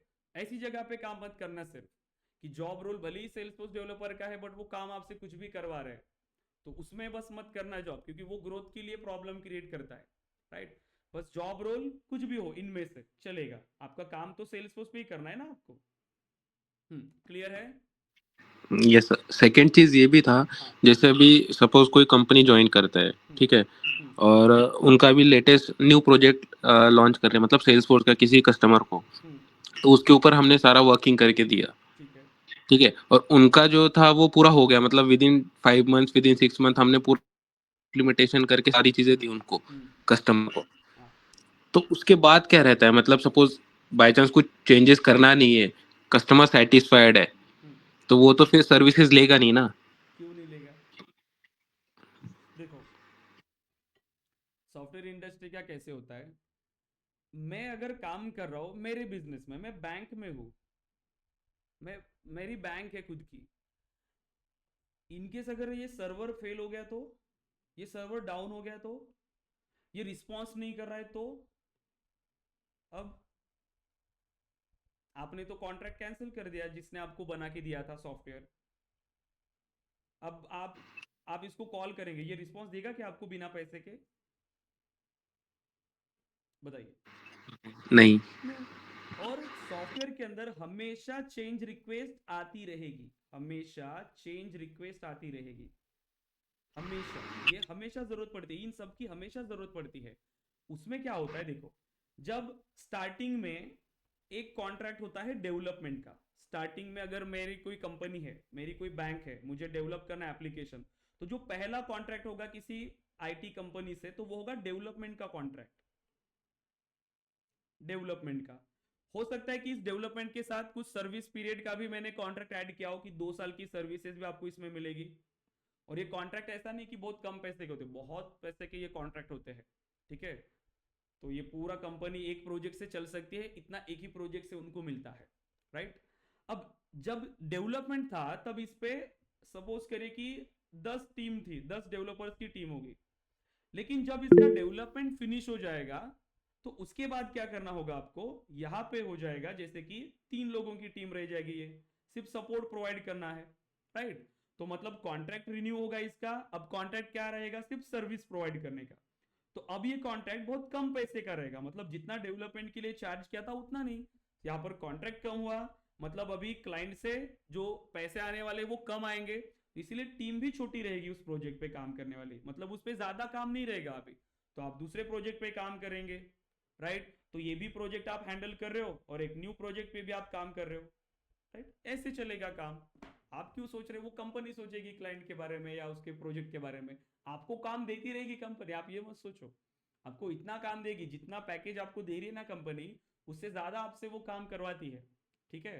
वो उनकी रिस्पॉन्सिबिलिटी है, आपको खाली नहीं बिठाएगी, वो बहुत काम करवाते हैं, ठीक है। सो टेंशन मत लो आप। यस वैभव। एक एक लास्ट क्वेश्चन है सर, और इसमें एआई का कुछ रोल आ सकता है इन फ्यूचर? एआई का रोल मतलब जैसे अभी सारी चीजें ऑटोमेशन हो रही है। अफेक्ट हो हाँ सकता है जॉब पे। हाँ हाँ। देखो, सॉफ्टवेयर डेवलपमेंट के जॉब पे अफेक्ट करने के लिए बहुत टाइम है उसको, बहुत टाइम। अभी वो क्या कर रहा है, बेसिक जो रिक्वायरमेंट है, जैसे वेब पेज बना के दे सकता है। अब वेब पेज क्यों इतना सिंपल क्यों है, देखो, अगर मैं सिंपल सा एक वेब पेज बताऊं उसको कि मुझे ऐसा एक पेज बना के दो, वो बना के दे देगा। अब ये वेब पेज को रन करना बहुत सिंपल है, मैं डायरेक्टली इसको रन करूंगा, .html से सेव करूंगा तो ये सेव हो जाएगा, है ना, ये सिंपल हो गया। लेकिन आप मुझे बताओ, कोई कंपनी है, कोई क्लाइंट है आपका, वो क्लाइंट इसके लिए आपके पास आ रहा है क्या? नहीं। वो आ रहा है एक बड़े लेवल के प्रोजेक्ट के लिए, एक बड़े वेब एप्लीकेशन के लिए। अब इतना बड़ा एप्लीकेशन जिसमें कितने सारे क्लासेस है, कितना लाइन ऑफ कोड है, वो ये कैसे बनाएगा? उसको कैसे पता चलेगा सभी फंक्शनैलिटी? एक रिक्वेस्ट दोगे वो उतना बना के देगा, उसके बाद फिर से बनाओगे दूसरे पे ध्यान देगा, पहले को क्या अफेक्ट कर रहा है उसको कोई ध्यान नहीं है, ठीक है। हर बार आपको कमांड देते रहना पड़ेगा उसमें, फिर भी आप एक छोटी सी वेबसाइट फिर भी बना ही पाओगे इसमें, आप एक वेबसाइट तक तो बना ही पाओगे। बट जैसे सेल्सफोर्स लेवल के प्रोजेक्ट, इंटरप्राइज लेवल के एप्लीकेशन नहीं बना के दे सकता उतना, उसको हैंडल करना बहुत बड़ी बात होती है उतने प्रोजेक्ट्स पे। बहुत बड़े प्रोजेक्ट्स होते हैं जो आईटी में काम करते हैं, वो ये वेब एप्लीकेशन उस लेवल के भी नहीं बना सकता, लेकिन फिर भी अगर आएगा, लेकिन फिर भी इंटरप्राइज लेवल के एप्लीकेशन को तो रिप्लेस नहीं कर सकता, उसके लिए आपको डेवलपर्स की ही जरूरत पड़ेगी, राइट। उसको डिबग करना, जो छोटी छोटी टास्क है। एआई कहां पर आपको अफेक्ट कर रहा है कि आपकी ये प्रोडक्टिविटी को बढ़ाएगा, ये आपकी प्रोडक्टिविटी को बढ़ाएगा, क्योंकि सेल्सफोर्स पे तो अफेक्ट नहीं कर सकता इतनी जल्दी, क्योंकि इसमें इतनी सारी चीजें हैं सेल्सफोर्स में, लॉगिन करके इसमें कोड करना है सेल्सफोर्स के अंदर, क्लाइंट की रिक्वायरमेंट के हिसाब से कोड करना है आपको, उसके बाद कोड करने के बाद रिकॉर्ड इंसर्ट करके अपडेट करके चेक भी करके देखना है कि वो सच में वैसे ही वर्क कर रहा है या नहीं। तो सेल्सफोर्स में तो बहुत मुश्किल है, राइट, क्योंकि उसमें पूरा कोड एक ही जगह पे है, राइट। ऐसे नहीं कि छोटा सा मॉड्यूल लिया, कहाँ पेस्ट करना है वो भी तो पता होना चाहिए, क्योंकि एक सिंगल सेव ऑपरेशन पे सेल्सफोर्स के अंदर इतने सारे क्लासेस रन होते हैं, इतना सारा कोड एग्जीक्यूट होता है कि बहुत, जब आप काम करोगे तो आपको पता चलेगा। ये आपको सिर्फ आपकी प्रोडक्टिविटी को बूस्ट करने के लिए अभी हेल्प कर रहा है। क्यों? क्योंकि जो छोटी छोटी टास्क है वो आप जल्दी से इसको बोल सकते हो, ये आपके लिए करके दे सकता है। तो कंपनीज जो अभी आपसे डिमांड कर रही है, क्योंकि प्रोडक्टिविटी बढ़ेगी, जिस काम को करने के लिए डेवलपर्स को पहले 1 दिन लगता था, अब कंपनी भी आपसे ये एक्सपेक्ट करेगी कि आप उसको कम टाइम में कंप्लीट करो, क्योंकि सॉल्यूशन आपको जल्दी मिल रहा है। तो बस आपको पढ़ाई का जो तरीका है वो ज्यादा अभी एक्सपांड करना पड़ेगा और ज्यादा मेहनत करना पड़ेगा, क्योंकि एक्सपेक्टेशंस बड़ी है अभी कंपनीज की कि आपने जल्दी काम करना चाहिए। यहां पर आप जब भी इसे इंप्लीमेंट करेंगे तो क्या हो जाएगा ये कि आप इसका हेल्प लेके एप्लीकेशन को डेवलप करने में अपनी प्रोडक्टिविटी को और इंक्रीज कर सकते हो। छोटे छोटे टास्क आप इससे सॉल्व कर सकते हो। मतलब पहले क्या था कि कुछ चीज आपको कोई स्टक हो गया आप कहीं पे, तो पूरा ऐसे ढूंढना पड़ता था गूगल पे, और गूगल पे ढूंढना बहुत मुश्किल था, राइट। स्टैक ओवरफ्लो पे जाओ, उस पे देखो वहां पर किसी को ये सेम सिनारियो हुआ क्या, उसने आइडेंटिफाई किया। अभी डायरेक्टली आप सर्च कर सकते हो आई पे, तो वो जल्दी दे सकता है, इसीलिए आपको ज्यादा टाइम नहीं लगता उसको डेवलप करने के लिए। बस ये है। बट रिप्लेसमेंट तो बहुत दूर की बात है, बहुत टाइम है उसके लिए, शायद ही कि रिप्लेस भी करेगा, बहुत है। क्योंकि अभी आप सिंपल सा एक दे दो उसको कुछ करने के लिए, उसमें प्रॉब्लम क्या है ना कि वो क्या करता है, इसके रिस्पॉन्स करने का तरीका कैसा मैं बताता हूं। आपने पहले अगर कोई इसको एक प्रॉम्प्ट दिया, कोई भी एक आपने टास्क दिया उसको, तो वो सिर्फ उसी के बारे में सोचता है, सिर्फ उसी टास्क के बारे में। तो उसके लिए कुछ कोड या कुछ भी आपको रिस्पॉन्स दिया, फिर आपने दूसरा बताया, तो फिर वो एक रिस्पॉन्स दे रहा है। अब वो ये नहीं चेक करेगा कि ये इसको अफेक्ट करेगा या नहीं, या उसके साथ वो सिंक हो रहा है या नहीं, ऐसे नहीं कर रहा है। फिर दोनों को मिला के आपको देना पड़ेगा, ठीक है, कि मैं इसके रिगार्डिंग पूछ रहा हूं तो अब उस हिसाब से दो, फिर वो नया रिस्पॉन्स देगा। आप खुद कंफ्यूज हो जाओगे, वो ऐसे रिस्पॉन्स आपको दे देगा, क्योंकि वो उतना ज्यादा ये नहीं कर सकता है जितना आप अंडरस्टैंड कर सकते हो, वो उतना नहीं कर सकता। आप जितना अभी इनपुट दे रहे हो सिर्फ वो उसी के बारे में सोचता है, बाकी का नहीं सोच रहा है वो, ठीक है, कि वो एग्जिस्टिंग पे अफेक्ट करेगा या कोई प्रॉब्लम हो जाएगी उससे, राइट। इसीलिए जो डेवलपर्स का काम है वो सिर्फ डेवलपर्स ही कर सकते हैं, ठीक है। तो ह्यूमंस की नीड कभी ऐसे फिनिश नहीं हो सकती, और डेवलपर्स होने के बाद तो आप इतना सोचना ही मत। ये बेसिक जॉब जो है ना, जैसे मैंने आपको बताया स्टार्टिंग में, सपोर्ट रिलेटेड जॉब, ठीक है, सपोर्ट रिलेटेड जॉब है। पहले कॉलिंग के लिए बैठते थे लोग, लेकिन अभी कॉलिंग नहीं करते।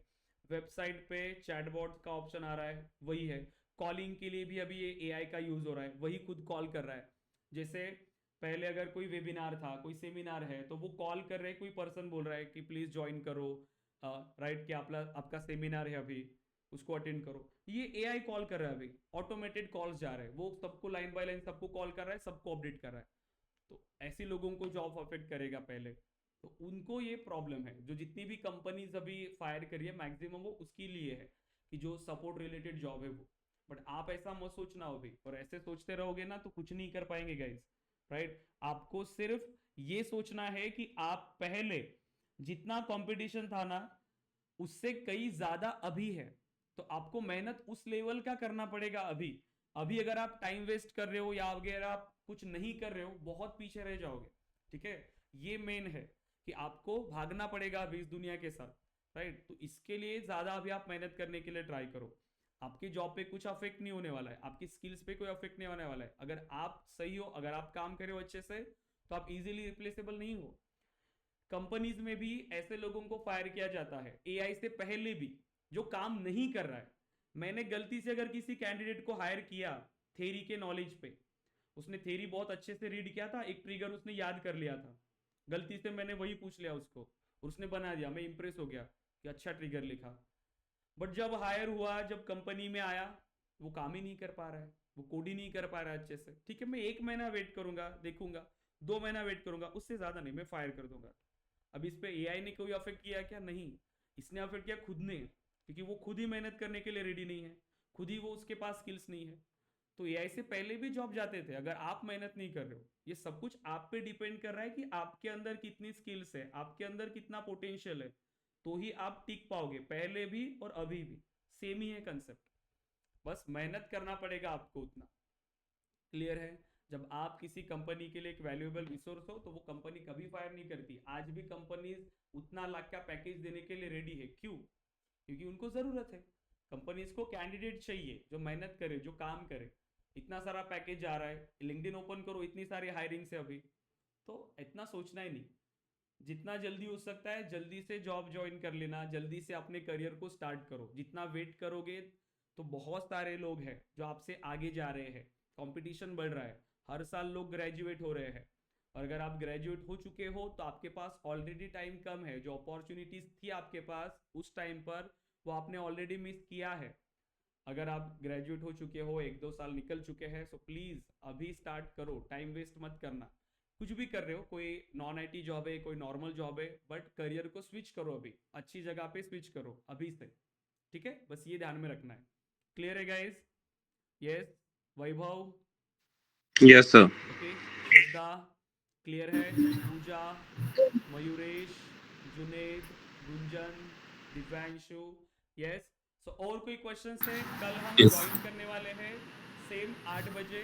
तो कल के लिए जो आपकी एडमिशन प्रोसेस है वो आज कंप्लीट कर लीजिए। जो भी इंटरेस्टेड होगा, ये सेम ही नंबर है, आप चाहो तो अभी अपना एडमिशन प्रोसेस कंप्लीट कर सकते हो, ताकि जैसे ही फिनिश होता है सेशन मैं आपको सभी एक्सेस दे दूंगा और आपको ग्रुप में ऐड कर लूंगा, ठीक है? तो जिनको भी पॉसिबल है आप कंप्लीट कर लीजिएगा। सेशन के बाद मैं अवेलेबल हूँ, आप मुझे कॉल कर सकते हो, ठीक है? या इस पर कॉन्टैक्ट कर सकते हो, या अपने ट्रांसफर करके इस पर स्क्रीनशॉट शेयर कर सकते हो। इस पर मेरा ही नाम आएगा अनिकेत, ठीक है? 8485898120, ठीक है? तो इतना आपको करना है। हाँ ये श्रद्धा? हाँ सर, एक चीज कंफर्म करनी थी, ये जो एडमिन प्लस डेवलपमेंट का मतलब सारे टॉपिक्स आप ही कवर करने ये सब वाले हो मैं ही क्या? हूँ, पूरी जर्नी में आपके साथ मैं ही हूँ, ठीक है? सब कुछ। ओके। तो किस तरीके से आपको पढ़ाना है, क्या क्या चीज़ें चाहिए इंडस्ट्री में, क्योंकि हमने ये स्टार्ट किया है एक्चुअली, क्योंकि मार्केट में आप देखोगे तो क्योंकि फीस बहुत ज़्यादा है एक्चुअली सेल्सफोर्स की, बट जब हम खुद काम कर रहे हैं सेल्सफोर्स के अंदर तो हमें पता है। स्पेशली जैसे कोई फ्रेशर स्टूडेंट्स है तो वो अब गाइडेंस जो उनको मिलता है कि ठीक है इतना सा कर लो, ये हो जाएगा, तेरी नॉलेज हो, जब बस इतना सा, बट वो दिक्कत देता है आगे जाके करियर में। अब जाते हो इंटरव्यूज भी दे रहे हो, लेकिन इंटरव्यूज में भी फेल हो गए, गलती से सिलेक्ट हो गए, उसके बाद फिर आप वहां पर फेस कर रहे हो प्रॉब्लम, फीस दे रहे हो उतनी ज्यादा, क्योंकि मैंने दिखा है। सो हमने इसीलिए ये स्टार्ट किया है कि जो एक्चुअल रिक्वायरमेंट है इंडस्ट्री की हम वही आपको प्रोवाइड करेंगे, ठीक है? जो इंडस्ट्री में जो आपको टॉपिक चाहिए, जो कंटेंट आपको चाहिए, जो स्किल्स आपको चाहिए, प्रोग्रामिंग सबसे पहले, वो मेन हमारा फोकस होता है, ठीक है? तो हमने इसी ये से स्टार्ट किया इसे, और कम फीस में हम इसको प्रोवाइड करें इसी वे से। सो बस आपको पूरी जर्नी में मैं ही मिलने वाला हूँ, बेसिक से एडवांस तक सारी चीज़ें मैं आपके लिए कवर करने वाला हूँ। सो प्रैक्टिस करिए बस अच्छे से, आपसे बस इतना ही चाहिए, क्योंकि मुझसे मेरा जो 100% है मैं आपके लिए देने वाला हूँ, ठीक है? जितना मुझसे है कि आपकी कंप्लीट टॉपिक्स जो आपकी शीट में है उससे ही ज्यादा चीजें मैं आपको प्रोवाइड करूंगा। आपसे बस उतना ही चाहिए कि आप भी अपना 100% दो, क्योंकि जो बाहर बताते हैं आपको, ठीक है, कि बस कोर्स ज्वाइन कर लीजिए या 100% जॉब गारंटी, कोई नहीं दे सकता है, कोई भी नहीं, कोई भी नहीं, वो कितना भी बोले, ठीक है? पॉसिबल ही नहीं है जब तक आप अपने लिए मेहनत नहीं कर रहे हो। ये चीज अभी से ध्यान में रखो, क्योंकि मेरे पास भी स्टूडेंट्स आते हैं जिन्होंने 40,000 50,000 60,000 ऑलरेडी ट्रेनिंग में खर्च किए हैं, बट उनको जो नॉलेज चाहिए था एटलीस्ट वो नॉलेज भी नहीं मिल रहा है, सिर्फ एडमिन और डेवलपमेंट लेके बैठ गए। और उसके बाद फिर आप अप्लाई भी करो, अब कंपनीज क्यों देखेंगे आपको? कंपनीज को नहीं पता कि आपने 10 लाख की भी ट्रेनिंग लिया होगा, उनको क्या चाहिए कि आपके पास वो स्किल्स होनी चाहिए, राइट? अब उसी से आपका काम हो जाएगा। आपकी रिज्यूमेज में वो स्किल्स ही नहीं है तो कंपनीज क्यों आपकी रिज्यूमे शॉर्टलिस्ट करेंगी? तो ये चीजें नहीं होनी चाहिए आपके साथ, इसीलिए अपने ऊपर ध्यान दीजिए कि क्या सही है क्या गलत है, और उसी तरीके से मेहनत करिए, ऐसे डिपेंडेंट मत हो जाइए, क्योंकि मुझे पता है ऑलरेडी कुछ स्टूडेंट्स आते हैं फिर वो सेम रीजंस की वजह से कि किसी ने 100% जॉब गारंटी बोल दिया वहां पर जा रहे, फिर वहां से वापस आके बोलते हैं कि इतना सारा पैसा चला गया, क्योंकि पॉसिबल नहीं है, ठीक है गाइस, जॉब गारंटी। तो मेरा जो है हम आपको जेन्युइनली बताते हैं, ठीक है, जो चीज़ें हैं, और बस यही मानना है आपका कि जब भी आप ज्वाइन कर रहे हो आपको अपना 100% देना है, सब कुछ आप पे डिपेंड करता है, बस आपके साथ हम हैं, जितना हमसे सपोर्ट होता है हम ट्राई करते हैं आपके लिए और कंप्लीट करते हैं, ठीक है? और इतना बस श्योर हो जाओ कि अगर आपके पास स्किल्स है तो आप जॉबलेस नहीं रहोगे कभी, ठीक है? हो सकता है अपॉर्चुनिटी मिलने में टाइम लगे, कि 1-2 बार अप्लाई किया तो अपॉर्चुनिटी मिली, फिर अप्लाई कर रहे हो, जैसे ही कोई अपॉर्चुनिटी मिली आपको बस इस तरीके से अपना प्रिपरेशन रखना है कि एक भी इंटरव्यू में आप फेल नहीं होने चाहिए। ऑप्शन आपके पास होना चाहिए कि मुझे किस कंपनी में ज्वाइन करना है, ठीक है, कि मुझे 2-3 कंपनी के ऑफर लेटर आए, अब मुझे किस में ज्वाइन करना चाहिए आपको डिसाइड करना है। ऐसा नहीं होना चाहिए पहला इंटरव्यू फेल, दूसरा इंटरव्यू फेल, तीसरा इंटरव्यू फेल, ये एक्सेप्टेबल नहीं है बस, ठीक है। सो मेहनत अगर करोगे तो ही आपको जॉब मिलता है सब कुछ। तो जो 100% जॉब गारंटी वाले अगर कोई बोलता है तो वो खुद इंटरव्यू देने वाला है कि आपकी बेhalf पे, नहीं आपको ही देना है। तो सिंपल है कि सब कुछ आप पे ही डिपेंड करता है, राइट। सो एडमिशंस के लिए सब लोग बोलते हैं, स्किल्स पे भी सॉफ्टवेयर डेवलपमेंट है तो कोडिंग है, सेल्सफोर्स में भी कोडिंग है, ठीक है, क्योंकि बहुत सारे स्टूडेंट्स मुझे कॉल करके बोलते हैं कि कोडिंग नहीं है सेल्सफोर्स में, बट ऐसा नहीं है। सेल्सफोर्स में भी आपको कोड करना है, लेकिन सिंपल है गाइस, इतना मैं बोल सकता हूँ, सिंपल है। आपको जिस तरीके से पढ़ाएंगे बस आपको उतना प्रैक्टिस करना है, ठीक है। क्लियर है गाइस? यस। सर हम जो कोडिंग सीखते हैं यहाँ पे सेल्सफोर्स में एपेक्स का, हाँ, तो वो ही मतलब जो सिनेरियो आते हैं वैसे ही कंपनी में सिनेरियो रहते हैं क्या? उसके थोड़े कॉम्प्लेक्स मिलेंगे आपको उससे रिलेटेड, बट एक बार अगर लॉजिक क्लियर है आपका, क्योंकि सिनेरियो जो है वो एंडलेस है, वो कभी ये फिनिश नहीं हो सकते कि कितने सिनेरियो लोगे उतना कम ही है, बट जितना हमारे पास है हम ट्रेनिंग में उतना इंप्लीमेंट करते हैं यहाँ पर मैक्सिमम सिनेरियोस, ताकि उससे मिलता जुलता सिनेरियो आपको आएगा या फिर कोई नया सिनेरियो भी आएगा, तो आपकी उतनी प्रैक्टिस हो जाएगी कि नया सिनेरियो आने के बाद आपको उस पर कैसा सोचना है, कैसे इंप्लीमेंट करना है, आप उस लायक हो जाओगे, ताकि आपको कोई भी नई चीजें मिली आप उसको इंप्लीमेंट कर पाएंगे, राइट। बाकी कोड वगैरह सब कुछ सेम है, सेम आप ऐसे ही इंडस्ट्री के अंदर काम करने वाले हो, ठीक है गुंजन।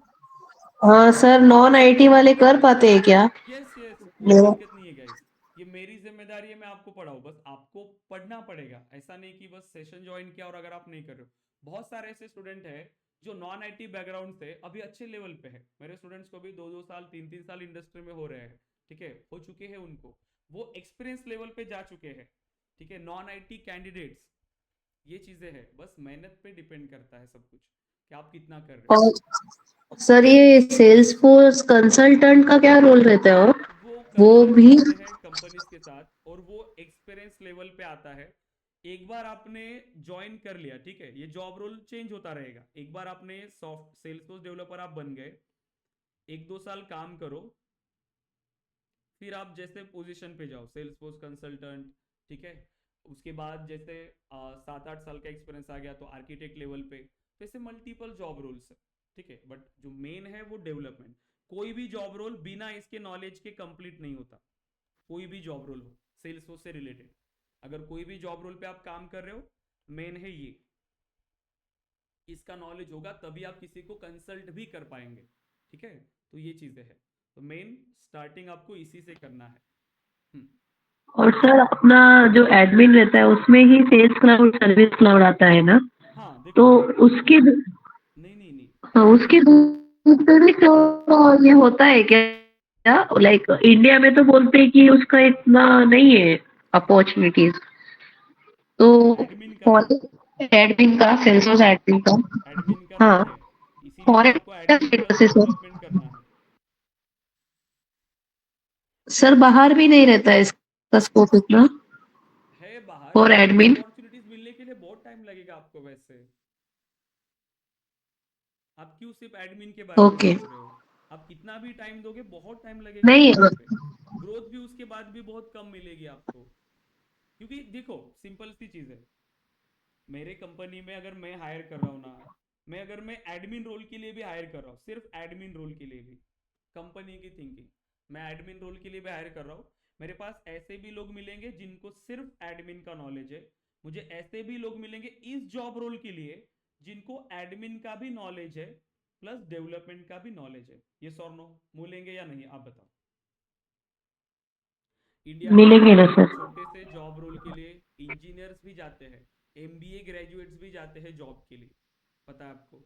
अब मैं एज ए कंपनी ओनर मैं क्या डिसाइड करूंगा, मैं इसको लूंगा या इसे लूंगा, मुझे काम तो यही करवाना है, मुझे पता है, और ये भी रेडी है, ये भी रेडी है, ये भी रेडी है, मुझे पैकेज दोनों को सेम ही देना है 3 LPA का, तो जाहिर सी बात है मैं इसी को पहले प्रेफरेंस दूंगा, क्योंकि ये एडमिन का तो काम करेगा ही, ये मेरे इसके भी काम आ सकता है ना, उसको ये भी नॉलेज है, तो ये चीजें है इसीलिए।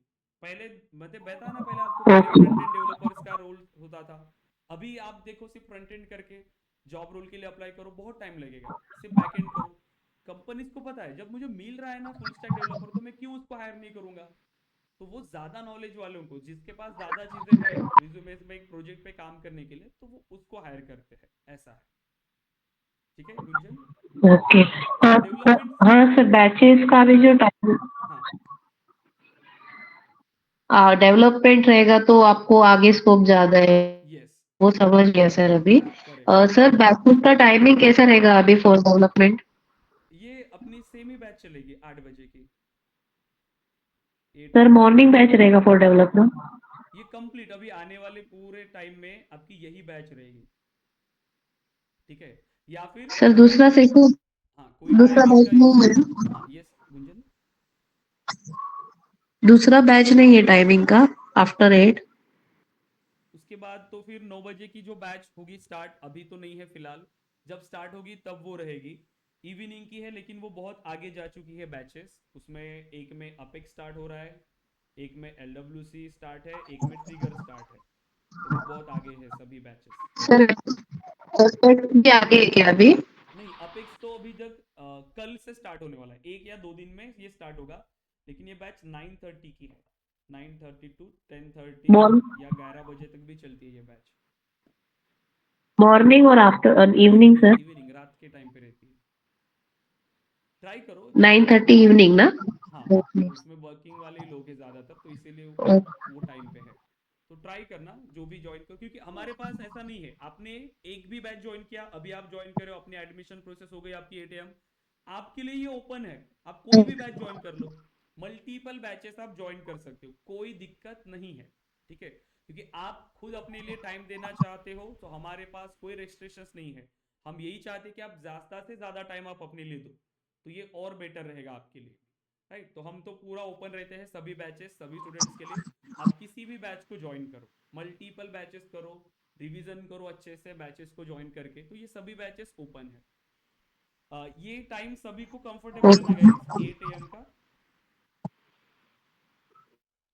दिव्यांशु, गुंजन, यस। जुनेद, मयूरेश, पूजा, Yes. श्वेता, वैभव। Yes, yes. ठीक है, तो फिर हम इसी बैच को कंटिन्यू Yes, करेंगे sir. 8 AM। या फिर अगर कोई वर्किंग वाले भी है, तो अगर आप चाहो तो हम इसको मॉर्निंग कर सकते हैं, अर्ली मॉर्निंग 7 AM को कर सकते हैं, ताकि आपको टाइम और सेव हो जाएगा उसका, तो ये कर सकते हैं। ठीक है, तो बस अभी फिलहाल तो 8 AM को चलाते हैं। जैसे आपको जरूरत लगी तो आप बताना, हम 7 AM में इसको शिफ्ट कर सकते हैं। ठीक है, तो 7 to 8 या सर 9:30 तक फिर ये चलेगी। सर मेरा नहीं होगा मॉर्निंग में सर, ठीक है, तो जब मैं आपकी बैच इवनिंग स्टार्ट तक ट्राई होगी, आप करूँ। एक काम करिएगा, जो अपेक्स की बैच है आप उसको ज्वाइन करिए। ठीक है, और मैं ओके। इवनिंग में देखता हूँ, फिर एडमिन के लिए अगर कोई बैच है या कोई स्लॉट है, तो मैं उसमें एडमिन कवर करवा दूंगा। ठीक है, या मैं टीम से बात करवाता हूँ, तो कोई ओके। और भी स्टूडेंट होंगे तो इवनिंग में वो हो जाएगा। बट ये ट्राई करना, फिर अपेक्स में ये पॉसिबल होगा कि आपका ये ज्वाइन हाँ करना। हाँ सर, ये हो जाएगा। हाँ, तो वो अपेक्स मैं के रात लिए को ट्राई कर करो, सकती हूँ। क्योंकि मेन ये है अपेक्स से मेन आपका जो स्टार्ट होता है डेवलपमेंट, क्योंकि ये जो है ना, ये 45 डेज का है एडमिन का। लेकिन बाकी के पूरा टाइम फिर लगता है डेवलपमेंट को, क्योंकि इसमें बहुत सारी चीजें हैं। ओके। इसमें अपेक्स स्टार्ट है, अपेक्स, फिर उसके बाद डेवलपमेंट, फिर उसके बाद आता है इंटीग्रेशन, राइट, फिर Aura, then LWC, sir. Then service cloud. हाँ। ये 3 मंथ्स का है कंप्लीट, ऐसे। ओके। ओके। सर मुझे आज का जो ये सेशन है उसका रिकॉर्डिंग मिल सकता है? हाँ हाँ, सेशन सभी क्योंकि मैं सेशन राउंड्स पे थी तो मुझे याद है। हाँ सभी नहीं, सेशंस अभी का जो आज रिकॉर्डिंग लिया है है। उसका। ठीक है, 3 दिन का तो मैं ग्रुप पे शेयर कर रहा हूँ ना, 3 दिन के आपको ग्रुप पे मिलते हैं, तो आज का भी मिल जाएगा। लेकिन वो जो फाइनल केस सेशन के ऑफ। बाद आपको एक्सेस मिलेगा आपके वेब पोर्टल का। तो ये सभी सेशंस हमारे वेब ओके। पोर्टल से ही एक्सेस हो गए, बाकी क्योंकि वो डेमो सेशन ही हम शेयर करते हैं, बाकी की नहीं। अब कल से ये बंद हो जाएंगे ग्रुप पे आना, तो आपको सिर्फ ये पोर्टल ओके। से ही मिलेंगे अपने। ठीक है, कल भी डेमो नहीं कल से फोर्थ तो डे का? लाइव क्लासेस है, कल से मतलब रेगुलर क्लासेस है, कल से डेमो नहीं, ये आज का लास्ट डेमो था। ओके। ठीक है, तो आज एडमिशन प्रोसेस ओके। कंप्लीट करके सभी एक्सेस लेना है आपको, और कल से 8 AM ज्वाइन करना है। ठीक है गाइज। ओके। हाँ, क्लियर है all students? Divyanshu, Gunjan, Juned, Mayuresh, Pooja, Shraddha, Vaibhav, yes guys? Yes Yes. Sir. Yes. ठीक है। आई थिंक पूजा आपका नंबर नहीं है क्या? आप ग्रुप में नहीं हो? आप कल ज्वाइन नहीं किया था आपने पूजा? ठीक है। ओके गाइस, तो जो भी ग्रुप में है स्टूडेंट्स, आपको अपडेट मिल जाएगा, मतलब नए ग्रुप में आपको ऐड कर दिया जाएगा आपकी एडमिशन होने के बाद। सो जो मैसेजेस आ रहे हैं आपको जिस नंबर से, आप उसी पे कॉल करिए। आई थिंक अभी तो मैं ही अवेलेबल रहूंगा आपके लिए। ठीक है, तो मुझे कांटेक्ट कर लो एंड आपकी एडमिशन प्रोसेस कंप्लीट करके सभी access, notes and recorded session का, और मैं आपको नए ग्रुप में ऐड कर दूंगा, क्योंकि कल से आपको नए ग्रुप में ही अपडेट्स मिलेंगी। ठीक है, ओके दिन गाइस। तो अगर कोई क्वेश्चंस नहीं है तो आप डिस्कनेक्ट कर सकते हैं। कल मिलते हैं गाइस अगेन 8 बजे। Okay guys, then thank you. Thank you. Thank you, sir. Guys.